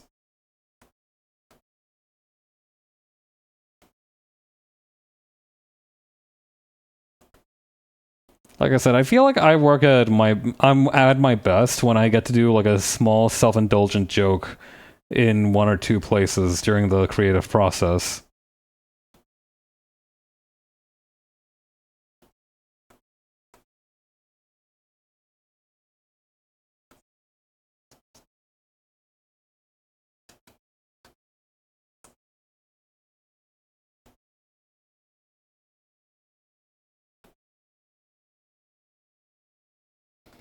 Granted, the self-indulgent jokes can occasionally get out of hand. Not in the sense that they stop being self-indulgent, that they become too self-indulgent, but in the sense of scope, in terms of just project planning, they become a little bit unmanageable. Truly tragic when that happens. Of course, in other cases, it's also valuable because it can motivate you even higher. Like, I remember part of the reason that I did that insane thing after my affiliate destruction. Destruction feels like a weird word to use. Affiliate send off. That's the one. the entire reason I did that whole Ace Attorney bit after my affiliate send-off was because I remember somebody, I think it was Ryan actually, doubted that I would do anything with it. And if you like watch him come back to completely normal with no consequences after this. I'm like, all right, motherfucker. All right, man, you wanna play that game? We're gonna see some consequences. And granted, there are no long-term consequences to my records or anything. It's not like now I have an in-lore criminal record. Thankfully, I don't have one out of lore either, so, you know, thank goodness for small favors. Realizing now that I forgot to draw the rest of the ponytail on this.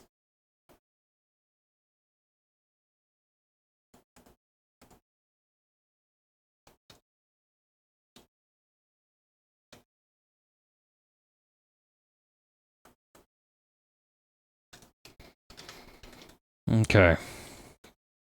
You know, I'm just gonna go ahead and...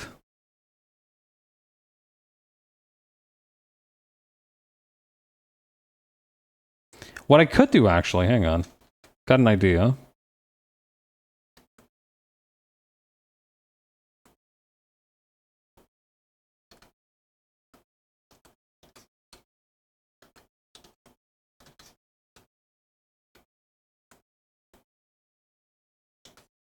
What I could do is layer the watercolor parts on top.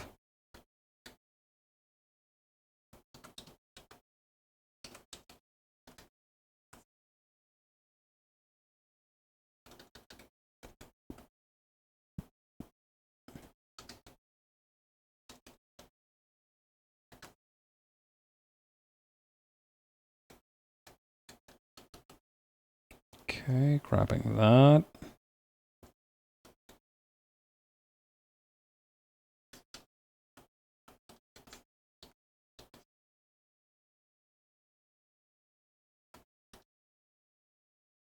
Then the brighter blue for the skirt.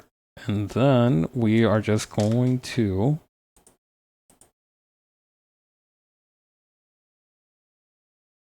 Hang on. Forgot one little part.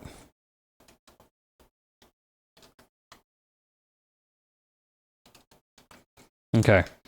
Now we're going to use... Oh, this one seems nice.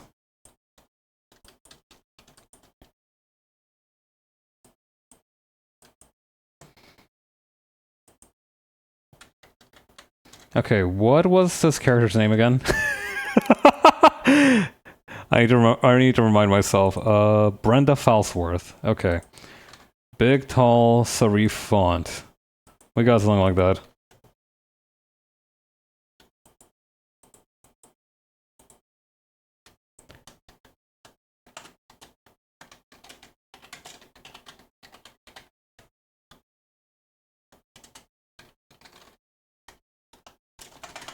Okay.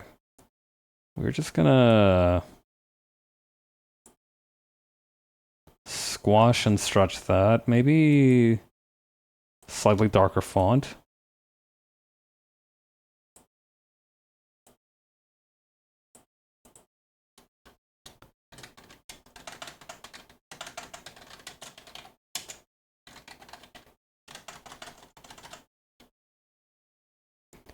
Live show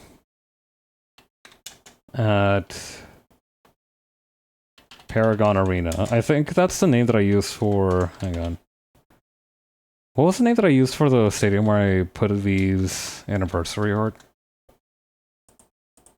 Hang on, that would have been like 2 months ago. I can find it easily. Paragon Arena. Okay, yeah. Whoops. Oh, no, come back! Come back! I do wonder if there is a streamer who does stream with their window all fucked up like this. Maybe there's like somebody who does vertical streams and it has to be like that, or less the limitations of the medium destroy all readability.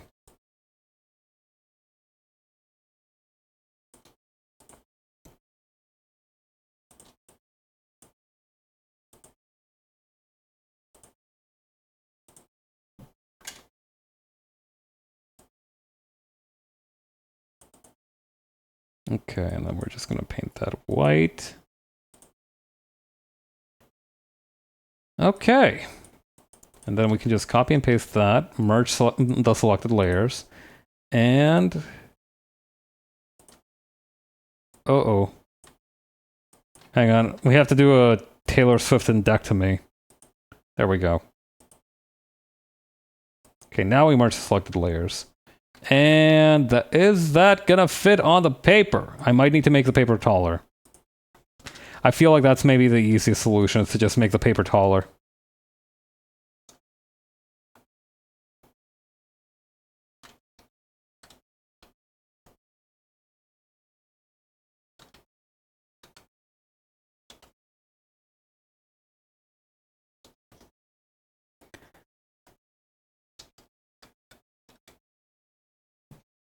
Okay.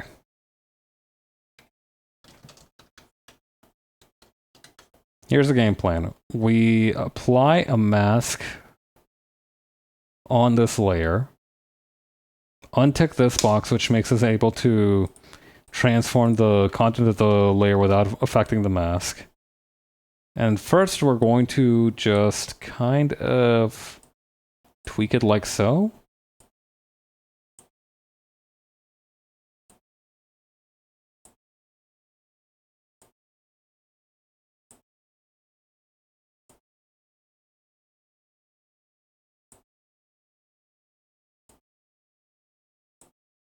Perfect, okay. And then what we're also going to do is we're going to use the liquefy tool to bump and squeeze everything to the necessary position.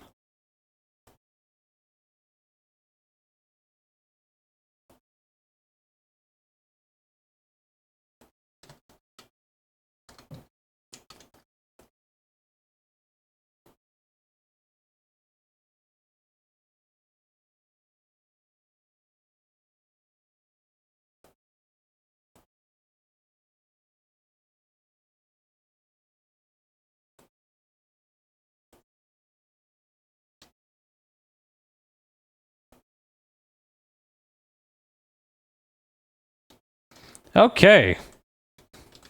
Now let's work on that face real quick, because I'm still not fully confident in that expression. I do think closed mouth is probably better.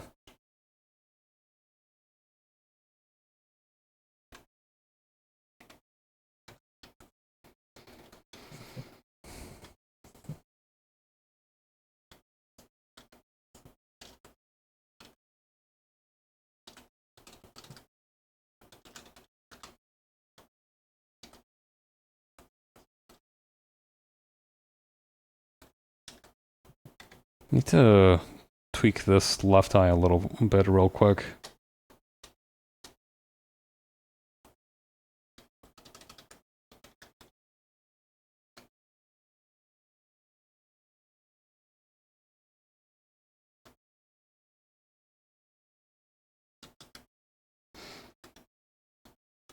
I need to work on the eyes as well.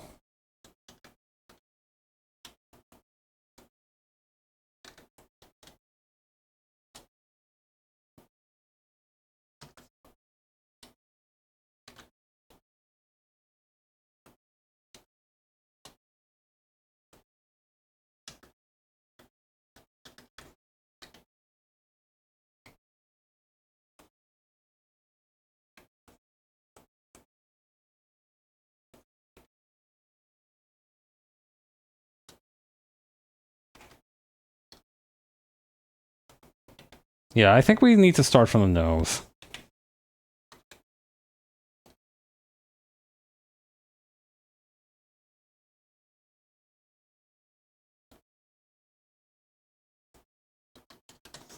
Let's see. Okay, she has like a small button nose.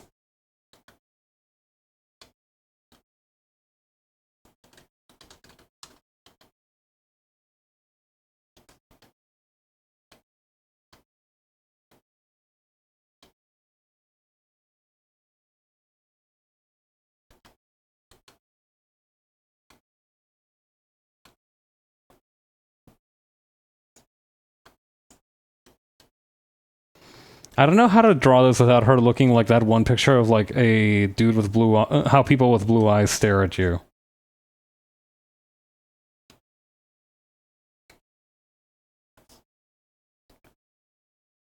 Also, I should probably like I'm gonna move the tectonic plate of the middle part here. There we go.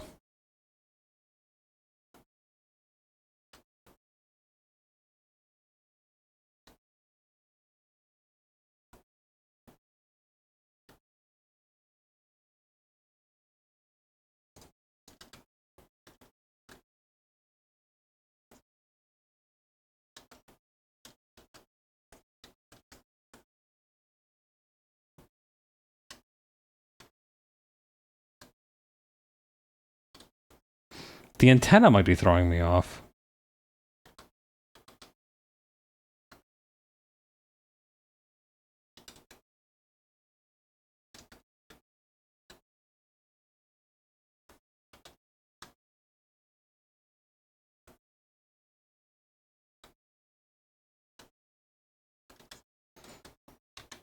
I might need to bring in the cavalry. Let me Google person smiling at you excitedly.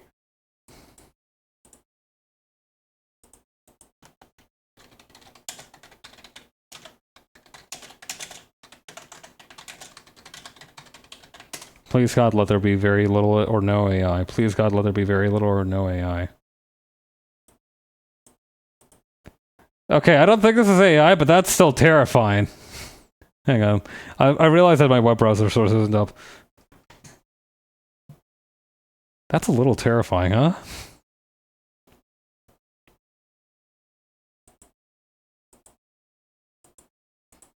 But this is kind of what I'm looking for.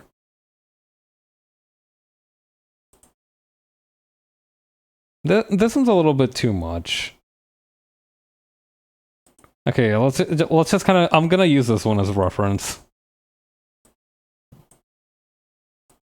I feel like we can move forward with this. Our eyebrows are actually fairly thick. We can use that as well.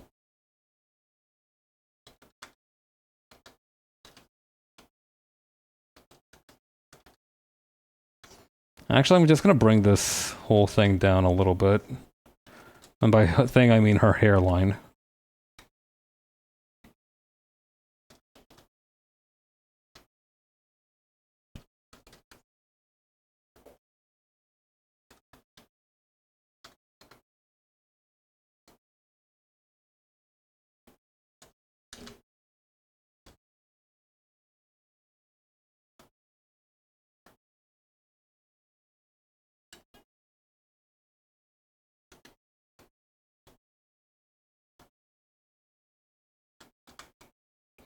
Come on, bud.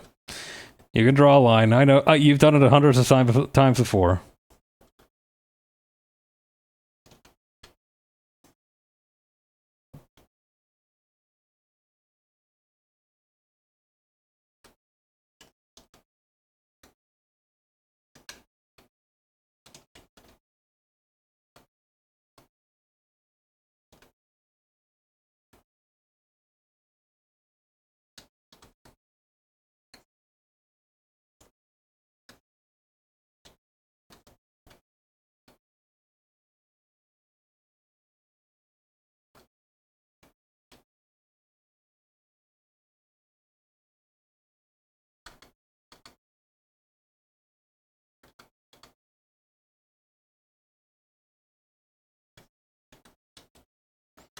Please don't tell me I'm gonna have to relocate the antenna. I might have to relocate the antenna. Fuck. Okay, we're moving them to like the very, very tips of the... We're moving them to the fringes of the fringe. The borderlands where... where people don't normally reside.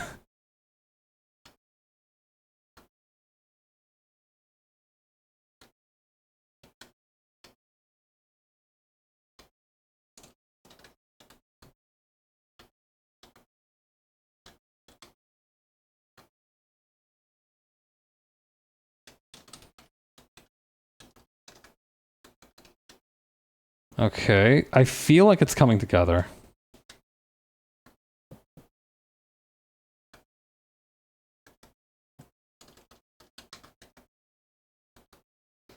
Mouth, maybe a little flatter and a little smaller.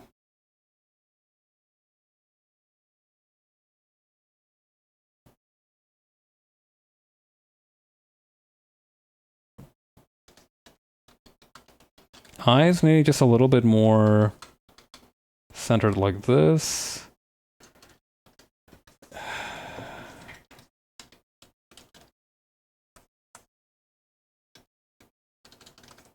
I need to do, I think it really is just because Pabs doesn't have any eyes and I just draw him so frequently. I do just need fucking practice. I need to do like 40 sets of eyes every day or else I'm gonna lose my edge.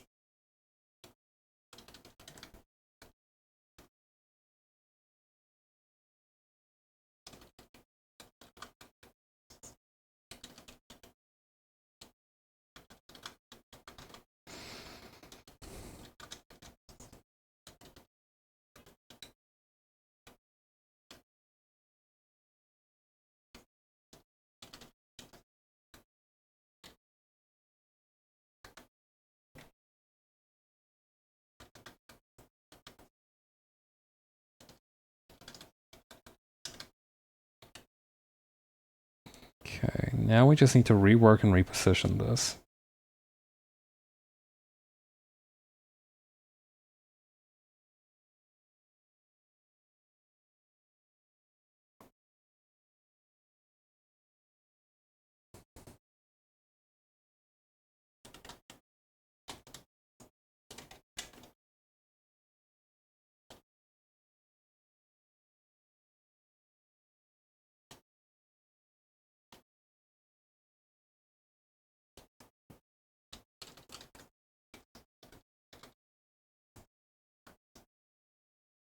Okay. Well, we'll go forward with this. I feel decent. I feel much better about this than I do the other expression.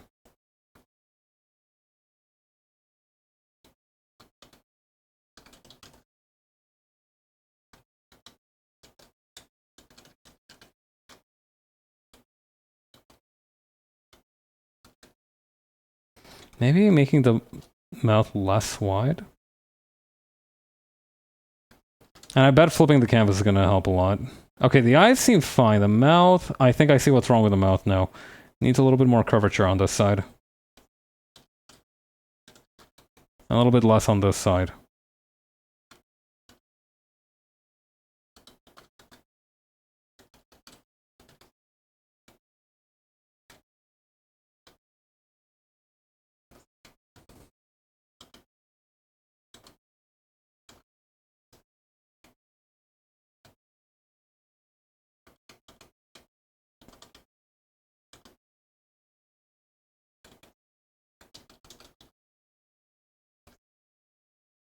Okay.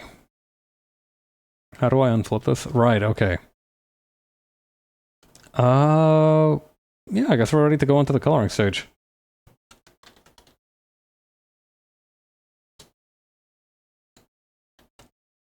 I should save my work.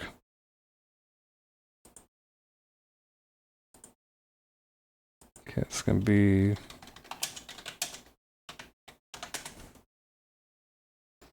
Fabulous. Okay. Let's start out with the skin tone. Would it be fine to just color pick? I think that would be okay.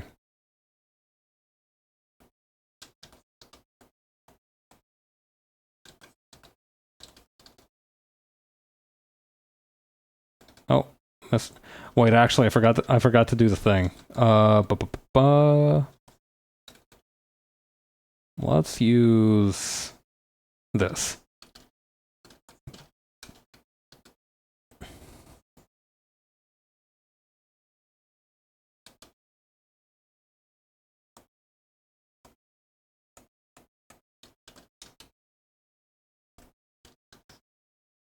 I am glad that I've been able to keep this step up as a part of my routine. Although I do wonder if it does help at all. I hope it does.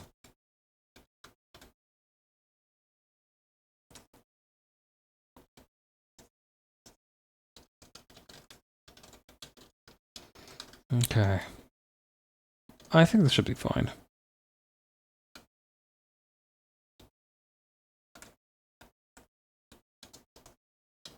We can proceed as we were before.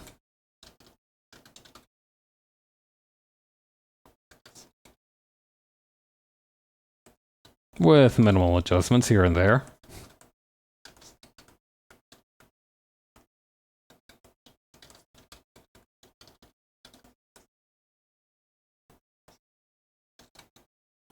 Okay.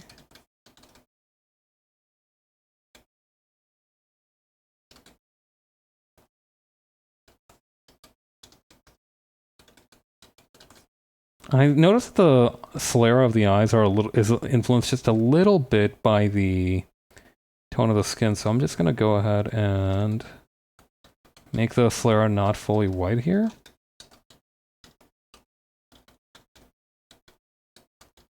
I'm going to assume the teeth are white.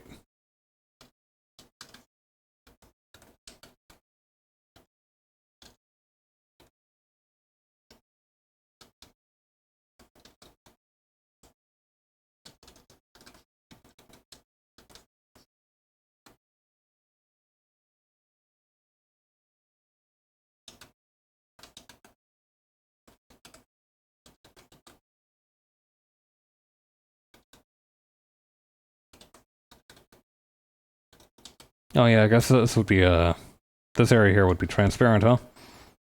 Alrighty.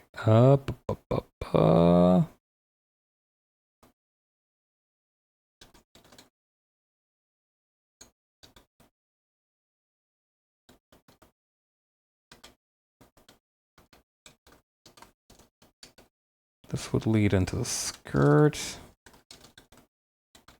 So we'd need to make a little stopgap there. I'm torn between making the hemp robe like lighter or slightly darker than the skin. I think lighter would look better. I think it just goes better with the crystals too.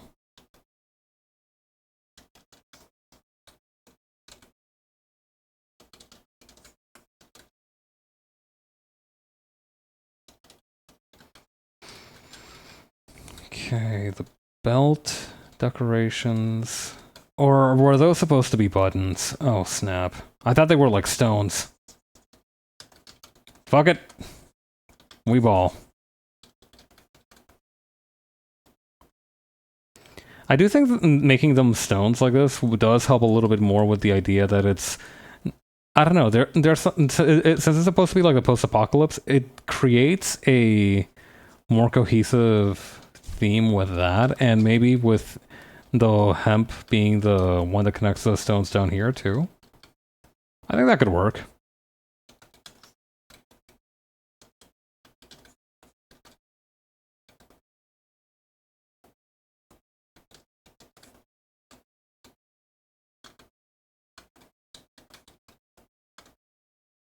I need to do a delicate operation here so I don't color out of the lines. It's fine. I've been preparing for this mission since I was literally 3 years old. No, okay, 3 years old is too young to be learning about it and coloring within the lines, right? That happens at like 5 or 6, I think. Definitely sometime in pre-kinder.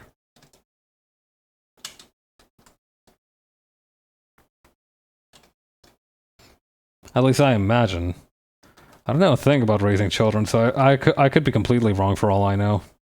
I probably am.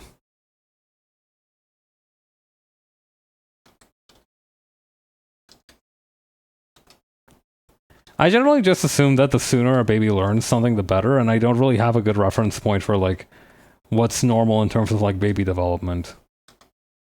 I'm like, wow, damn, your baby learned to talk at like 5 months old. That's now that's locking in, and then it's like, oh no, 5 months is actually like really late. We're actually kind of worried for his development. I'm like, oh, okay, hope that works out.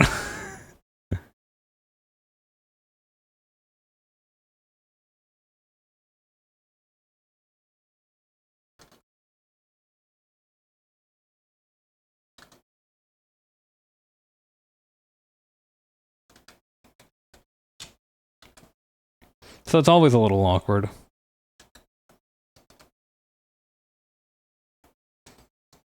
May is my own framing of the situation that's making the situation worse. So, like, what if I framed it as, "Wow, okay, what's next?" instead of being like, "Wow, they're really developing quickly." You know, comparison is the thief of joy. So it's been said. So maybe my mistake wasn't in trying to celebrate the development of these people's children, but more so in that I'm doing it by comparing it to the way that other children have developed. So I'm just like, wow, congratulations, what's next? That kind of sidesteps a lot of the issues.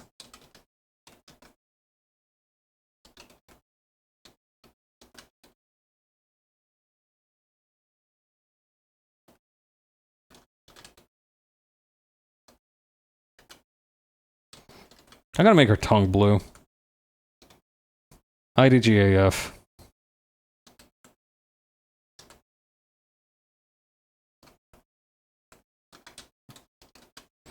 She already has some funny alien antenna. She can have a blue tongue. I think the boots should need to be like a slightly more contrasting purple color.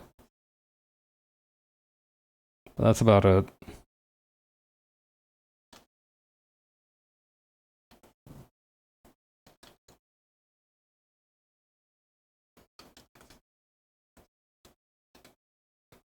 God, I really hope that this is supposed to be like a belt of rocks. Otherwise, I have beefed it big time. The good news is that we can move on to shading.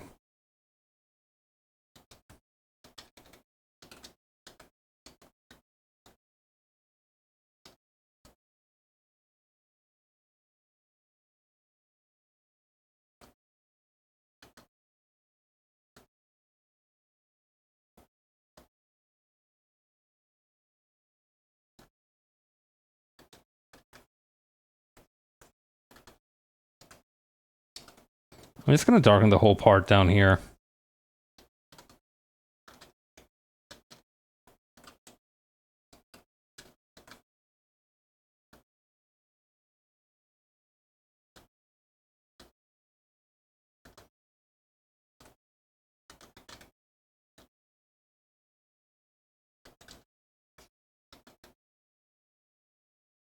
Okay, and then over here.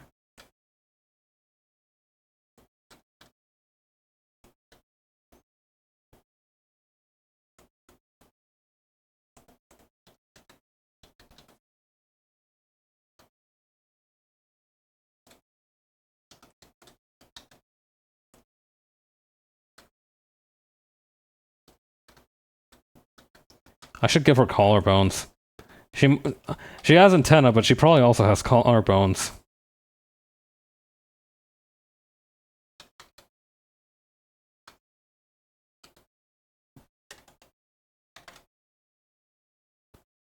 Broadly speaking, you know, statistically speaking, from our reality, it is you're more statistically likely to have antenna and no collarbones than to have antenna and collarbones. I do think we don't need to trust statistics on this one though. And this one I do think we're free to kind of draw our own conclusions.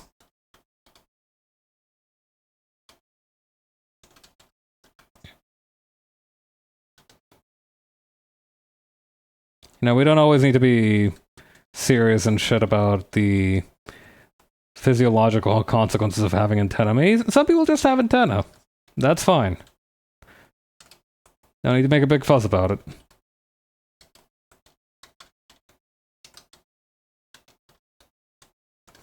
Okay, so... how do I make eyeshadow for this?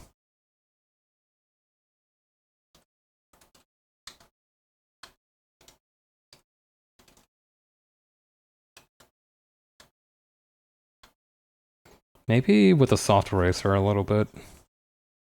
Yeah, okay, that works.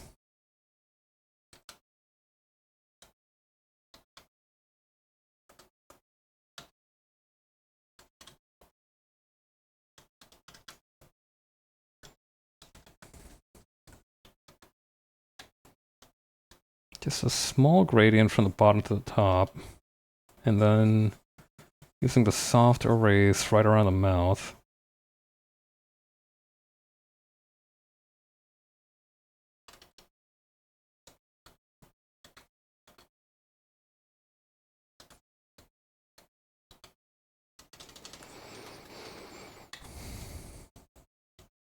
Okay.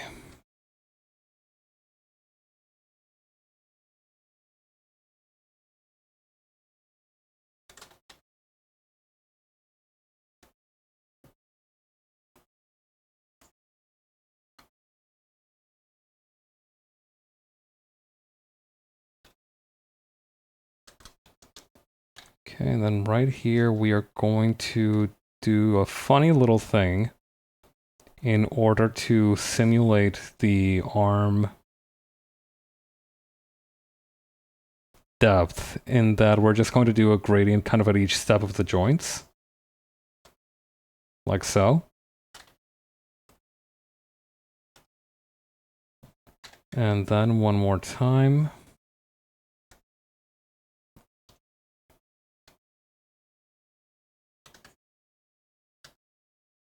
And then we're just gonna either push it together until it goes well, or blend it out. Either way, we should end up with a creamy, blended gradient, I guess? I kind of got lost in the metaphor. I was thinking about soup for a second, as I often do these days.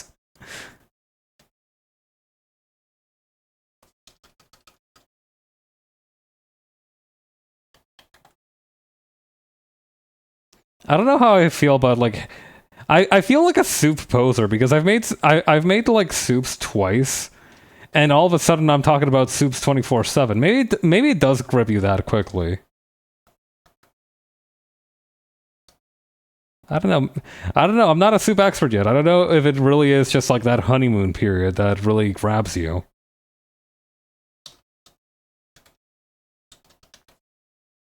Who knows? I don't know if this could be real. I don't know if this is just a soup fling, or if I'm really just becoming a full-on soup guy for the rest of my life.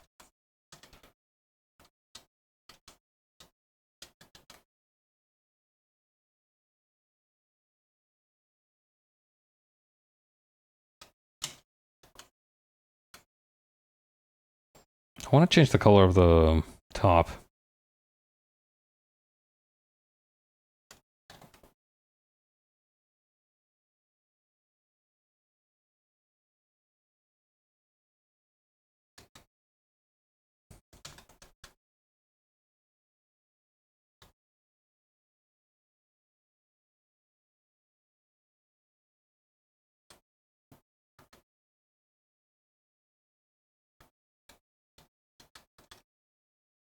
Okay, and then... Perfect.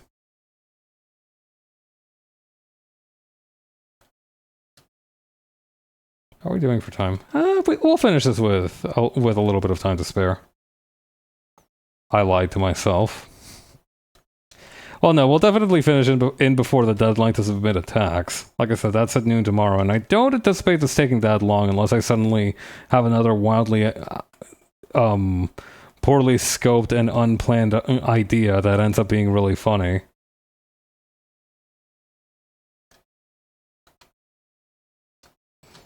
I'm not saying it's impossible, I'm just saying it's unlikely to happen. I generally tend to limit myself to one of those per session. Less to ration and more for the more simply just because I can only come up with like one decent bit. Any more than that requires preparation, resources, specialist assistance in some cases.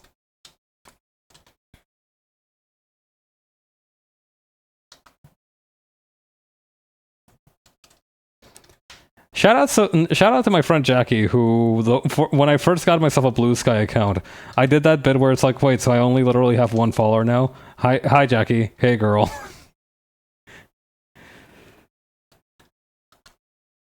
Shout out to Jackie for being willing to play along with the bit.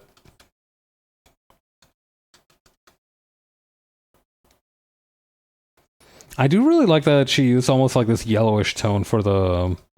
Or, you know, this tone that looks yellowish to make skin highlights. Might have to look into that myself, and maybe on a different layer.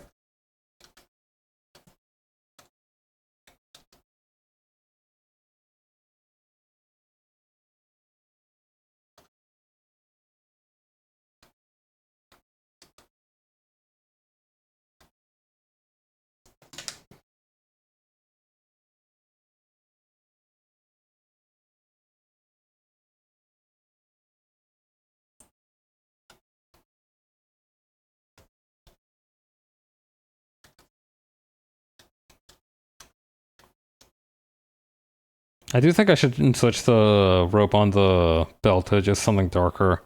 Just purely because it's not going to look as good if it's just this bright pink. Bright purple, sorry.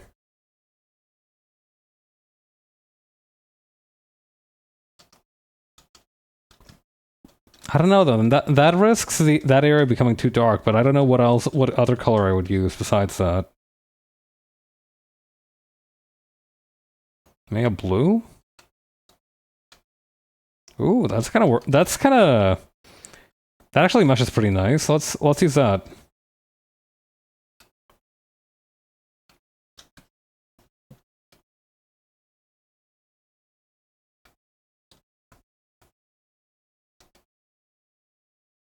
Okay.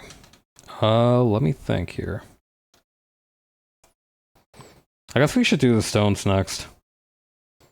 I feel like that's actually not going to be that difficult because I can just make them shiny. Like this.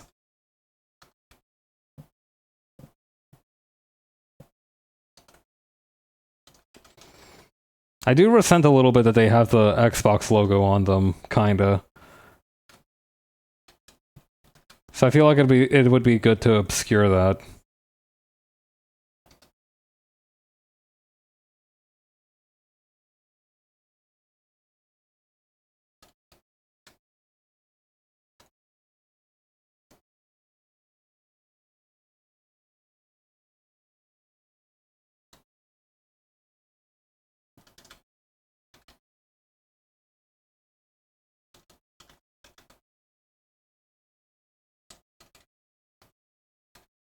Okay.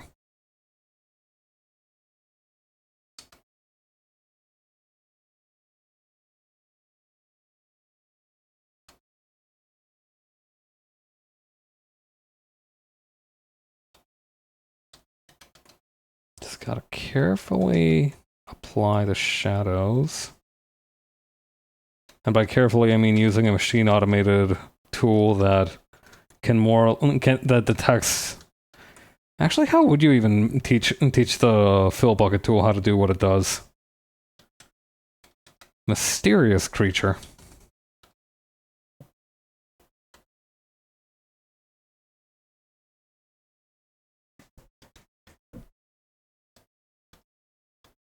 I am kind of in awe at just how much stuff under the hood must have happened for programs like Clip Studio Paint to exist. Like, trying to think about this from, like, the back-end perspective is kind of nutty to me.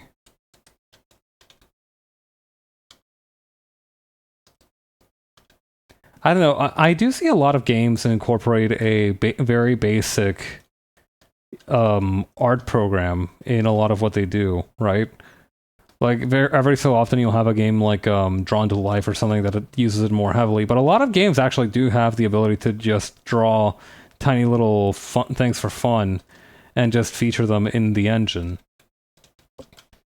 So while I don't imagine it's an easy task, it's by no means impossible. Then again, those are very limited in scope, and some of them don't even have paint bucket tools. So it's hard to say what is feasible and what isn't feasible. Or rather, what takes a lot of effort and what doesn't. I have no doubt that a lot of effort was put into this program, though.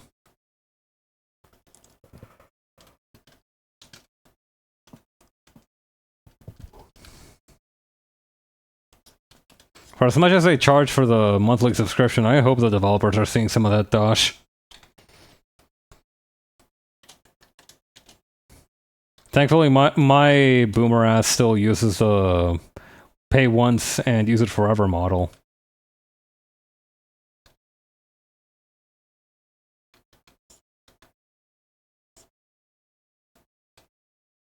Which I highly recommend for most people. I genuinely cannot imagine a situation where you would benefit more from using a monthly plan unless you literally stop planning to use the program 3 seconds after you finish something. In which case, more power to you. Exercise a consumer power parity. Exercise your rights as a consumer.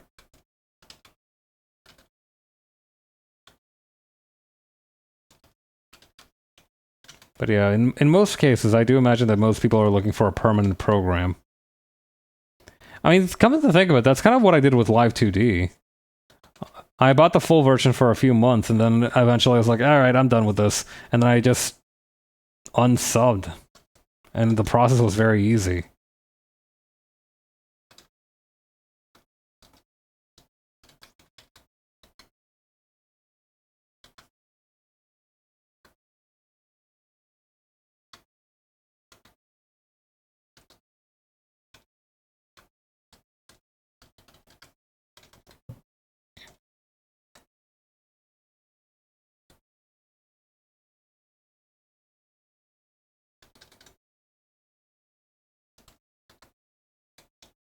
Okay.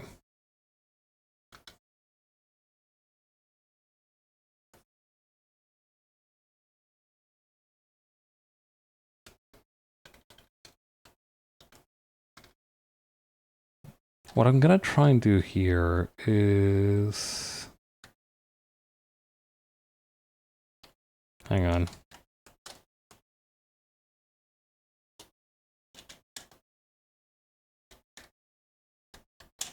Using the marquee tool.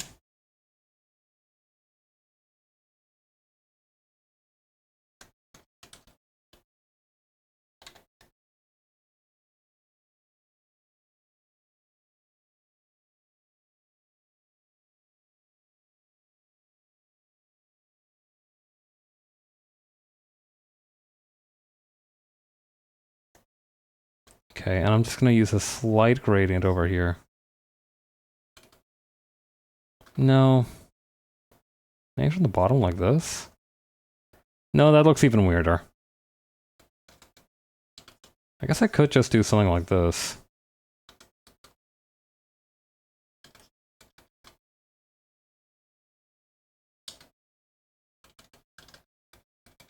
Yeah, honestly, that feels much better as a decision.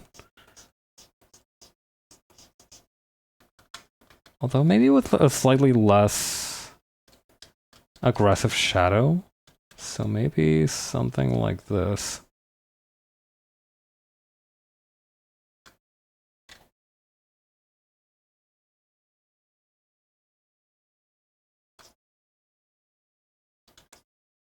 Yeah, something like that.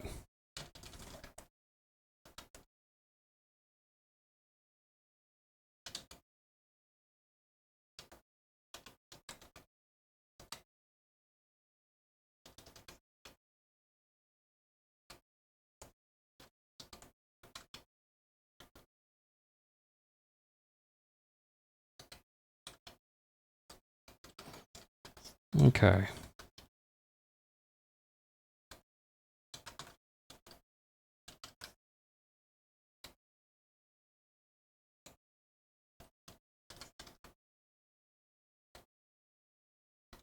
What I could actually, thinking about the thing that I did with the arm and the gradient there, I could try to do something similar for the fingers here.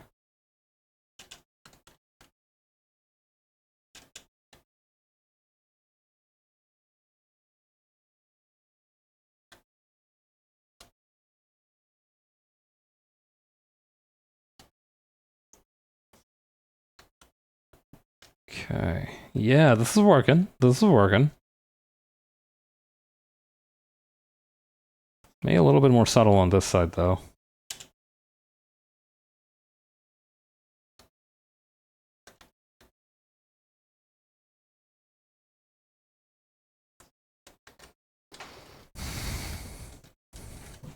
And maybe just a little bit of soft erase here.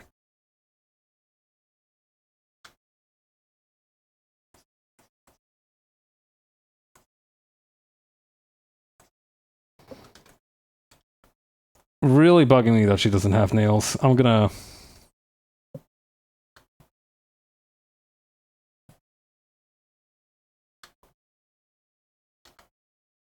There we go. And you know what? Why not give her a nail polish the same color as her eyes and tongue and antenna?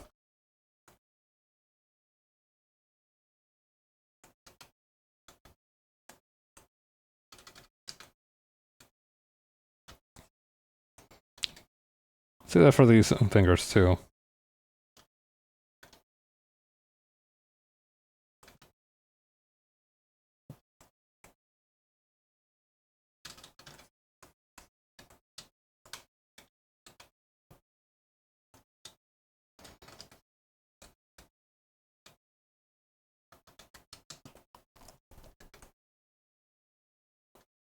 I think I might have rotated the fingers here too much.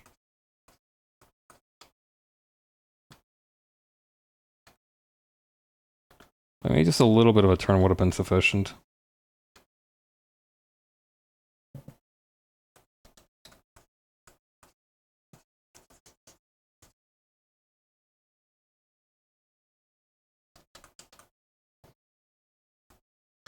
No, that's too narrow compared to the other one. We can just widen out the line art a little bit, though. That'll solve all our problems. Ideally. Yeah, it kinda did.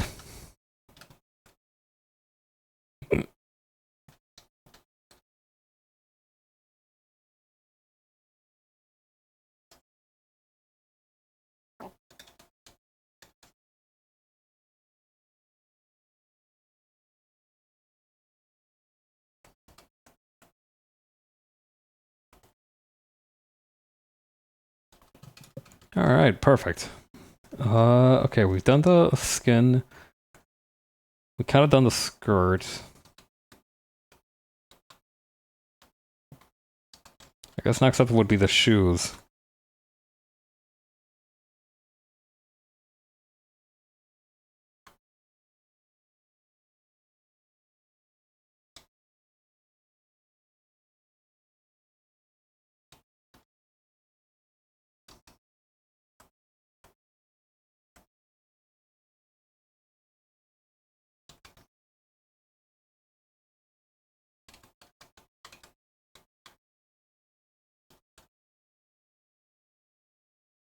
Okay.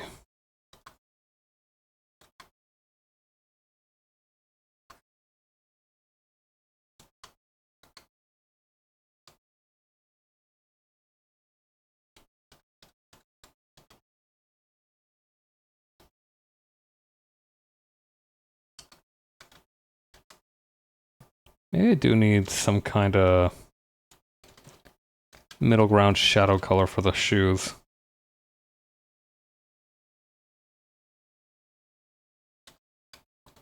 How about you?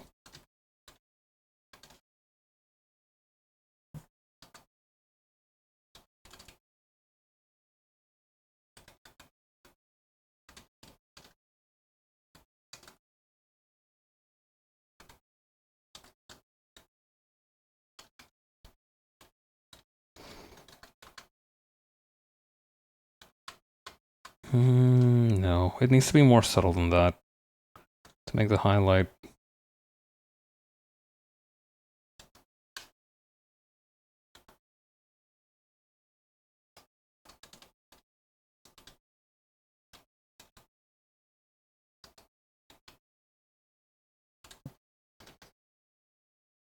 Okay.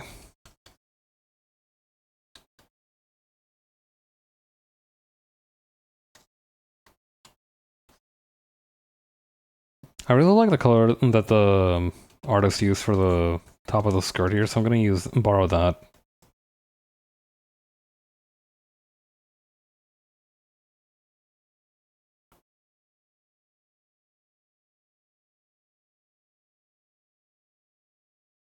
I should do this on a different layer.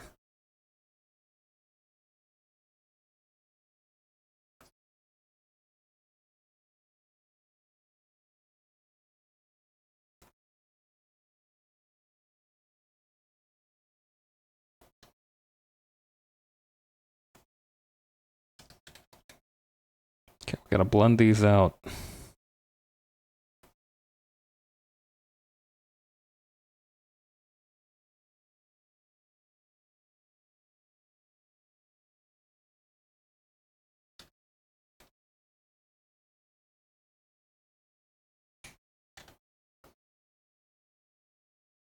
Okay, unselect the... What the?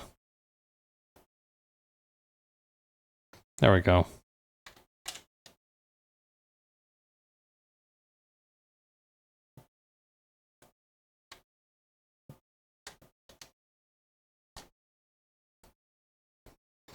Okay, we're gonna use the very slightest little gradient down here.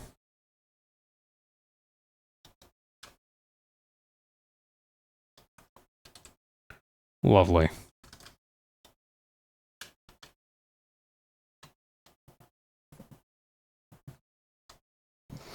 Now, if we play around with the blending modes, is that gonna do anything cool? Not particularly. Alright. That's fine, though. It doesn't need to do something cool every time.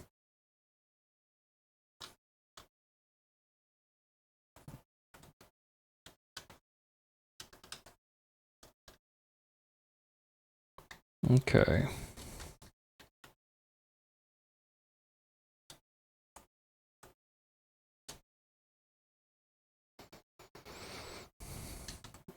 We're just gonna do another gradient over here.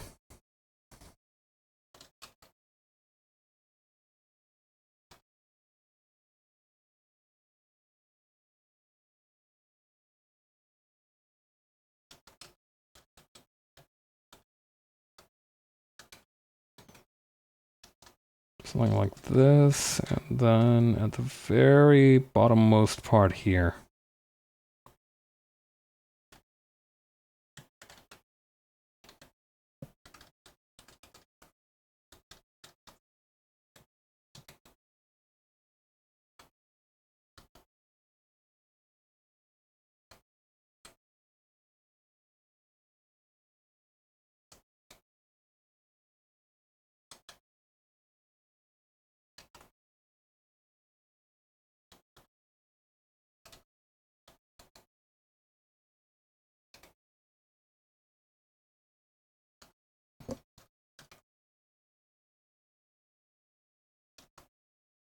Okay.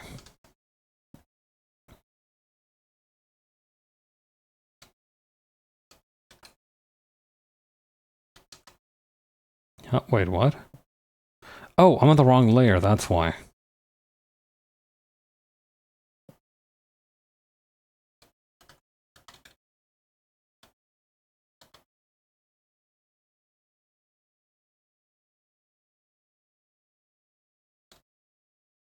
Nice, alright. Okay, hair, some highlights. Actually, let's just take care of the highlights now. Because I feel like that would be a good way to make some valuable use of my time.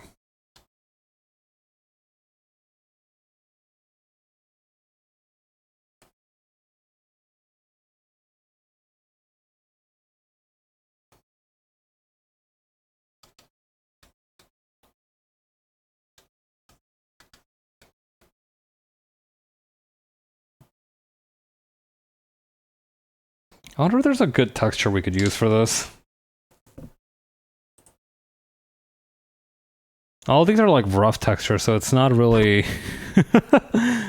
doesn't feel appropriate. We can just keep going with the smooth mode.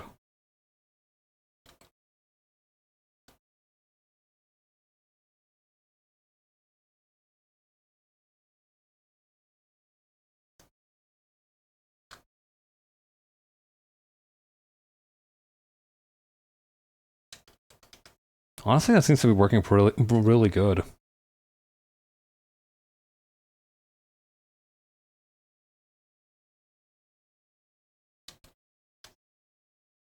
Yeah, I can rock with this.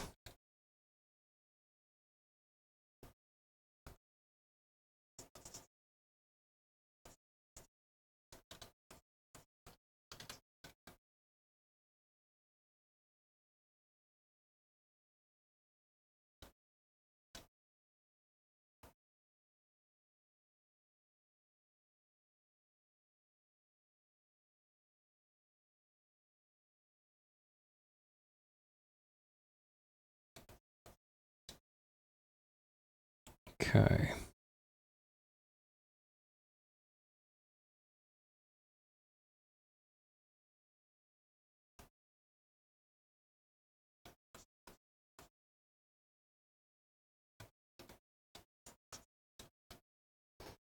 Okay.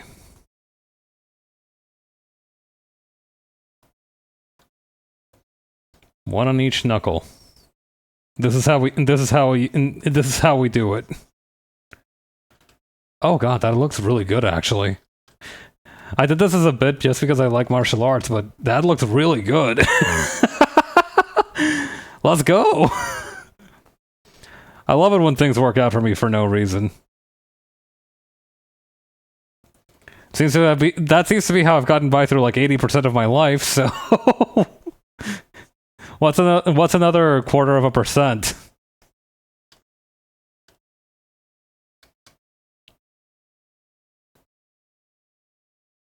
Actually, no. I hope those 3 seconds that I spent doing that just now don't count as like 0.75% of my life. Otherwise, I need to start writing my will like next year. Wasn't there a whole musical about like how much of a percentage of a year was in a second?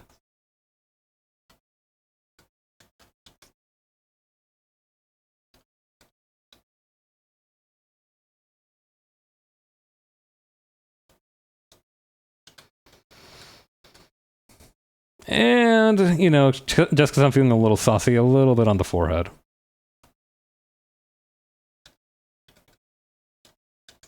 I completely forgot to shade the antenna, didn't I? Good grief. That's uncharacteristic of me. Actually, no, that actually that's actually very characteristic of me. I tend to forget stuff like tails and antenna until the very last second.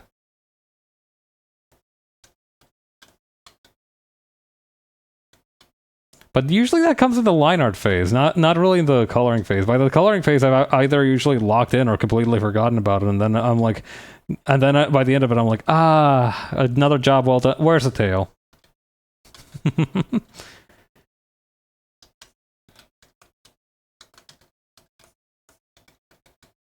It's quite odd. I can be good at keeping track of small details for things that I think are cool, but for character designs, I tend to forget them very easily.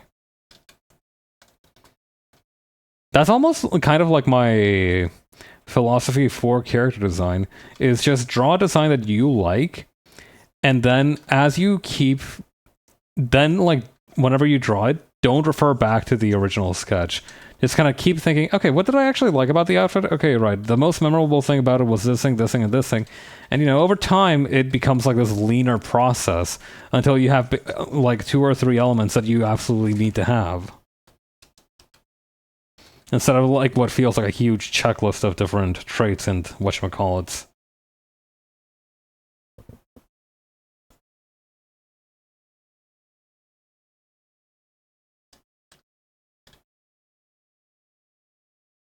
I don't know what it's like to get your eyebrows done. I imagine it's at least a little bit painful. I don't know.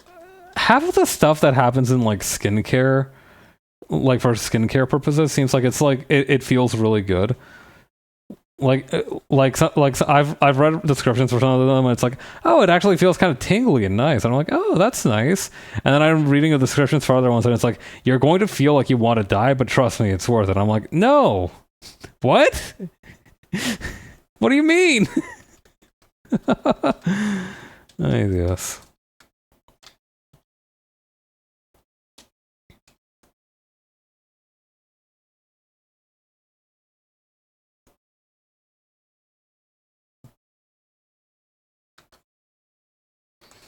I don't know if I'm interested in becoming a skincare dude per se, but I would like my skin to be nicer.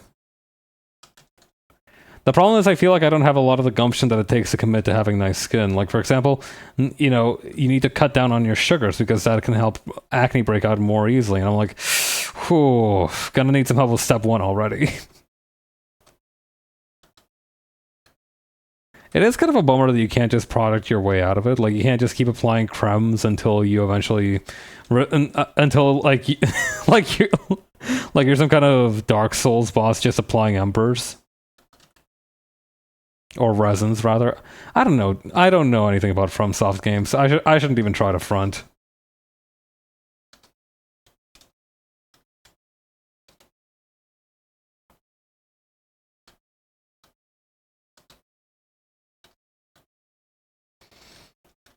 But yeah, it's a shame you can't just infinitely stack skincare buffs into having like really nice skin. No, like you have to, yeah, it's like a proper commitment, and that's kind of a bummer. I guess that's true of anything worth doing, though.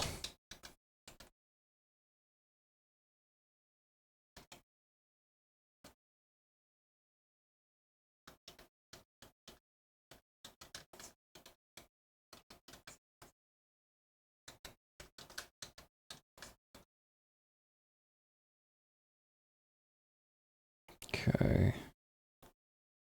Smaller.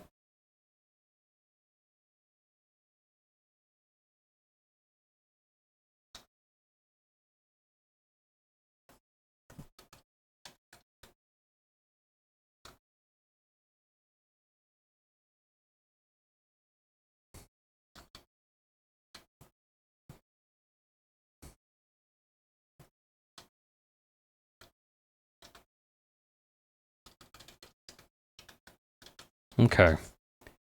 Is there anything else that we... Maybe a little bit of a shine on the antenna here.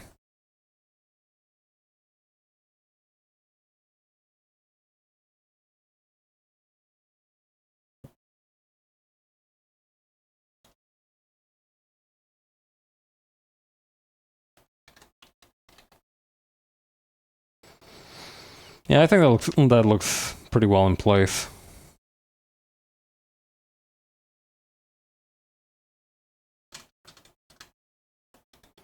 Okay, maybe just the pendants and the hair, and then I think we're good to go as long as we add something for the background.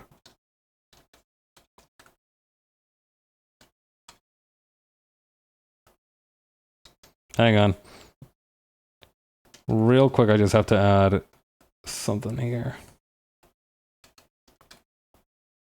Also, I need to do something... I'm gonna duplicate the poster layer real quick. Because I need to do something. I need to select this section here and increase the saturation, lower the luminosity, and just like that. No, that doesn't come through so clearly. Maybe like this. I'm trying to... Hang on.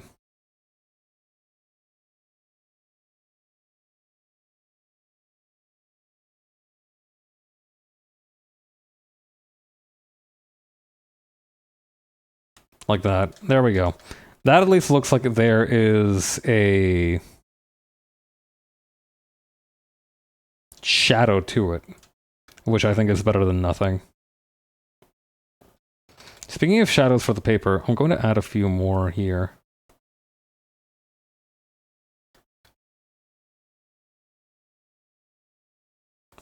Like that. There we go.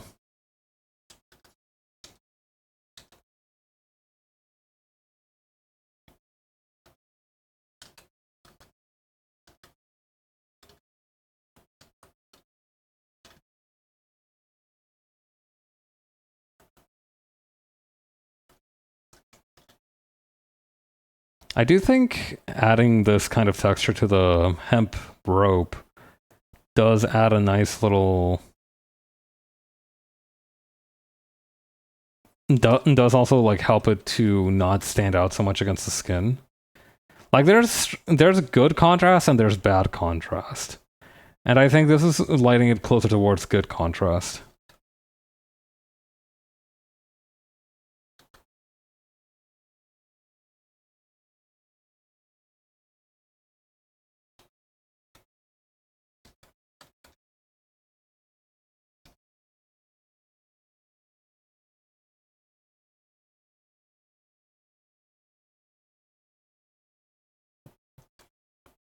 Okay. It's appropriate that we're getting like the surf rock Pokemon soundtrack as we do this because these crystals are low-key Sableye coded. I don't know how else to put it. They're purple. They are related to gemstones.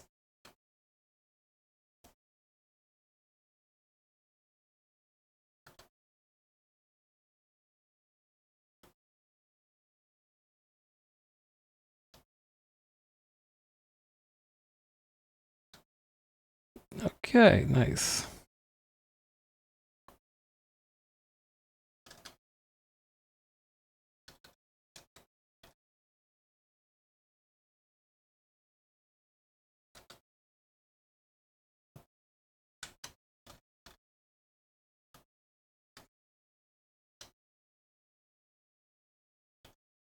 Okay, I think the only thing left is the hair. Let's get it.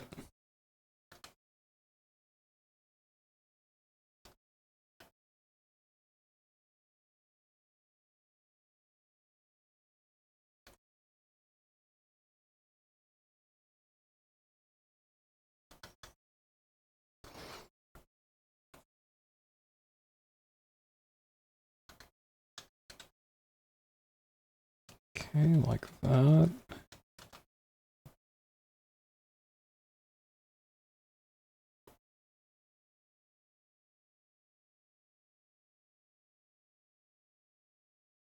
I do think our hair would be at least a little bit rougher than we would think, just because of the fact that this is like the post-apocalypse. I don't know. What is like the top hair care that you could get into the post-apocalypse? Because obviously you're not gonna get like fucking Head and Shoulders, right? But like, you know, I think you could do pretty well for yourself, all things considered. You know, I think we were constructing low-tech pomades for a long, long time. You could probably figure something out.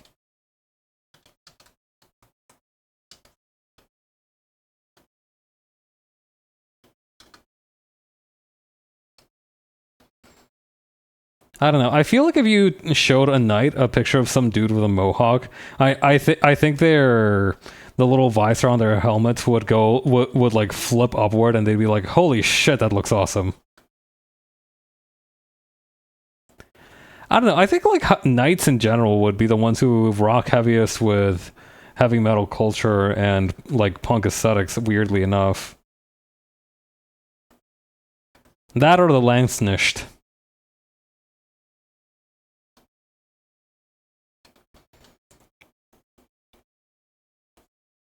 I don't know, but both of those categories just seem like dudes who could appreciate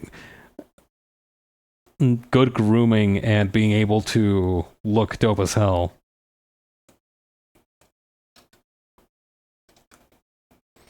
I don't know, we do have this idea of like people from the medieval era being like gross and smelly, but I don't know, maybe some of them stink good. We don't know for sure.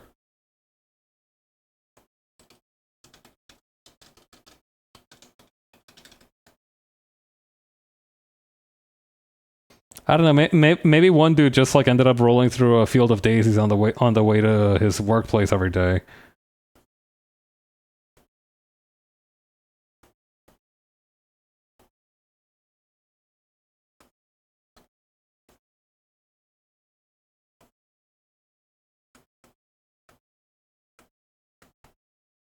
I will say, I would probably make millions of dollars if I just went back in time to the medieval era and introduced them to the concept of toothpaste.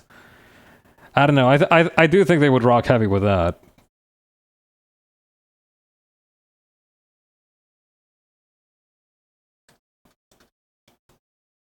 Particularly with regards to their teeth no longer falling out every 5 years.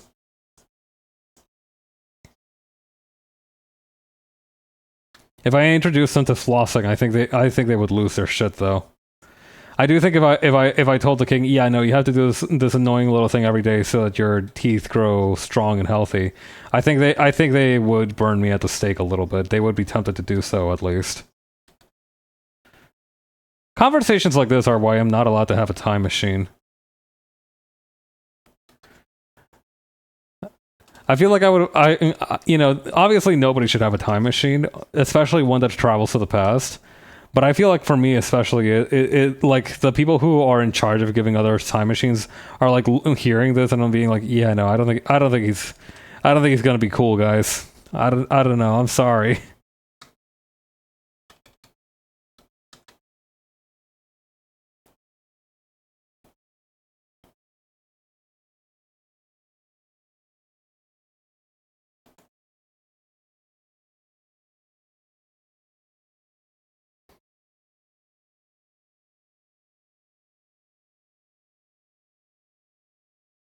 Actually, hang on. Maybe this is where we can use a texture.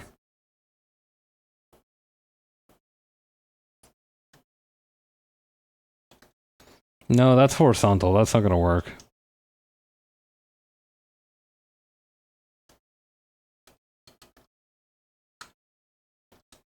I'm liking what I was doing there, though. Hang on.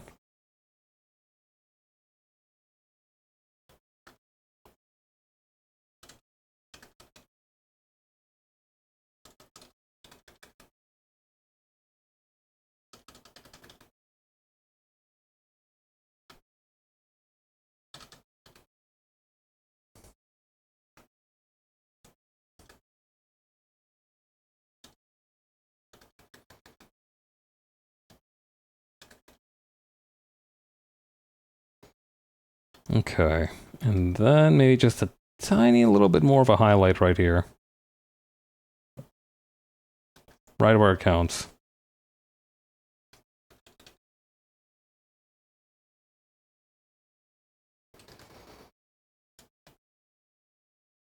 Okay. Let's get started on the background.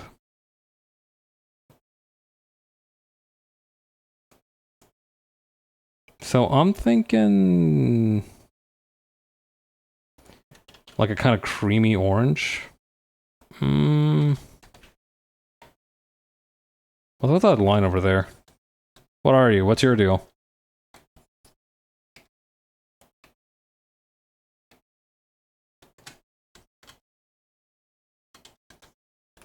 Pink isn't really the color either. Definitely not green.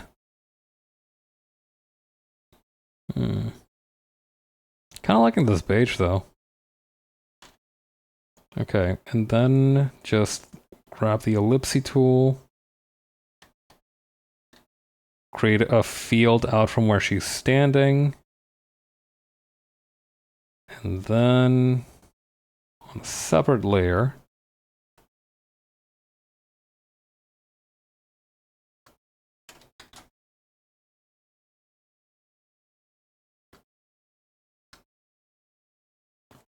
hang on.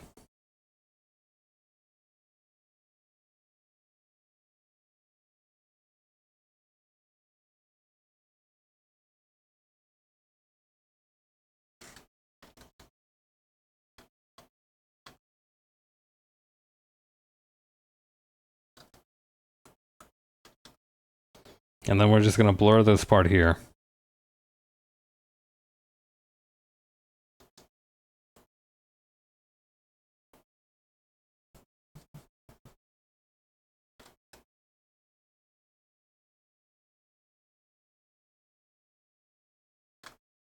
Get rid of the texture on that, please. Thank you.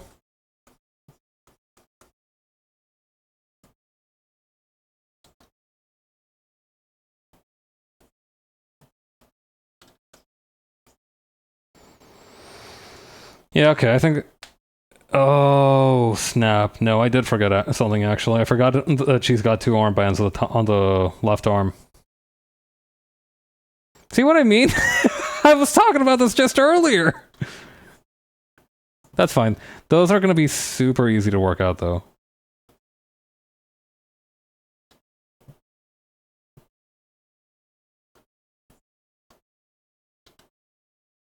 Okay.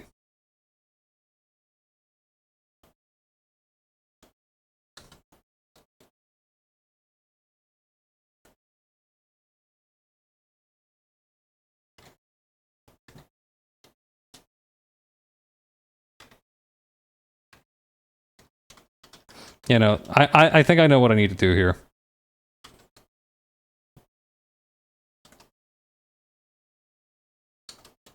Just gonna make these kind of like a satiny.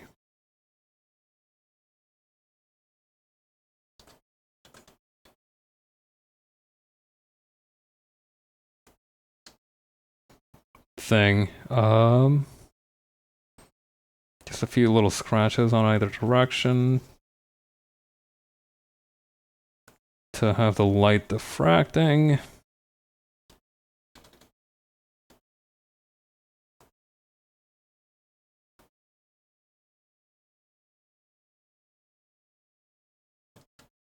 Then we're going to have a slightly lighter color.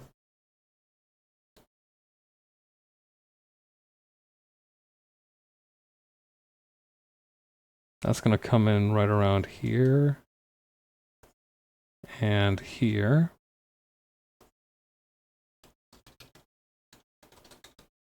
And then we're just going to have pure white around here.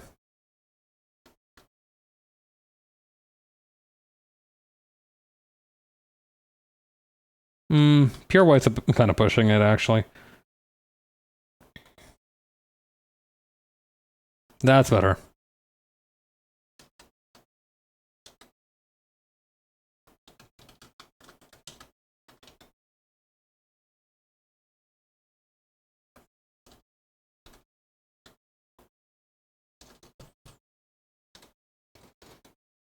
Okay, just a very small amount of blending.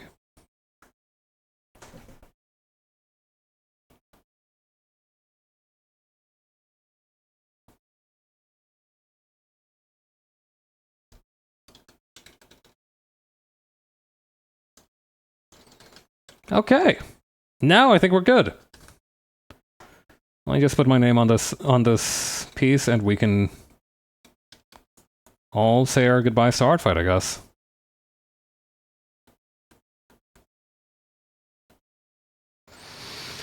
Phew, not bad for 3 hours worth of work. All right, where's the end stream button? I don't know about you guys, but I'm ready to go home. All right, I'll be back on Saturday with a gaming stream. It's going to be Betrayal at Club Low, a dice role-playing game, which seems really interesting. In the meantime, take it easy. I hope you have a great rest of your weekend, and yeah, see you later. Bye.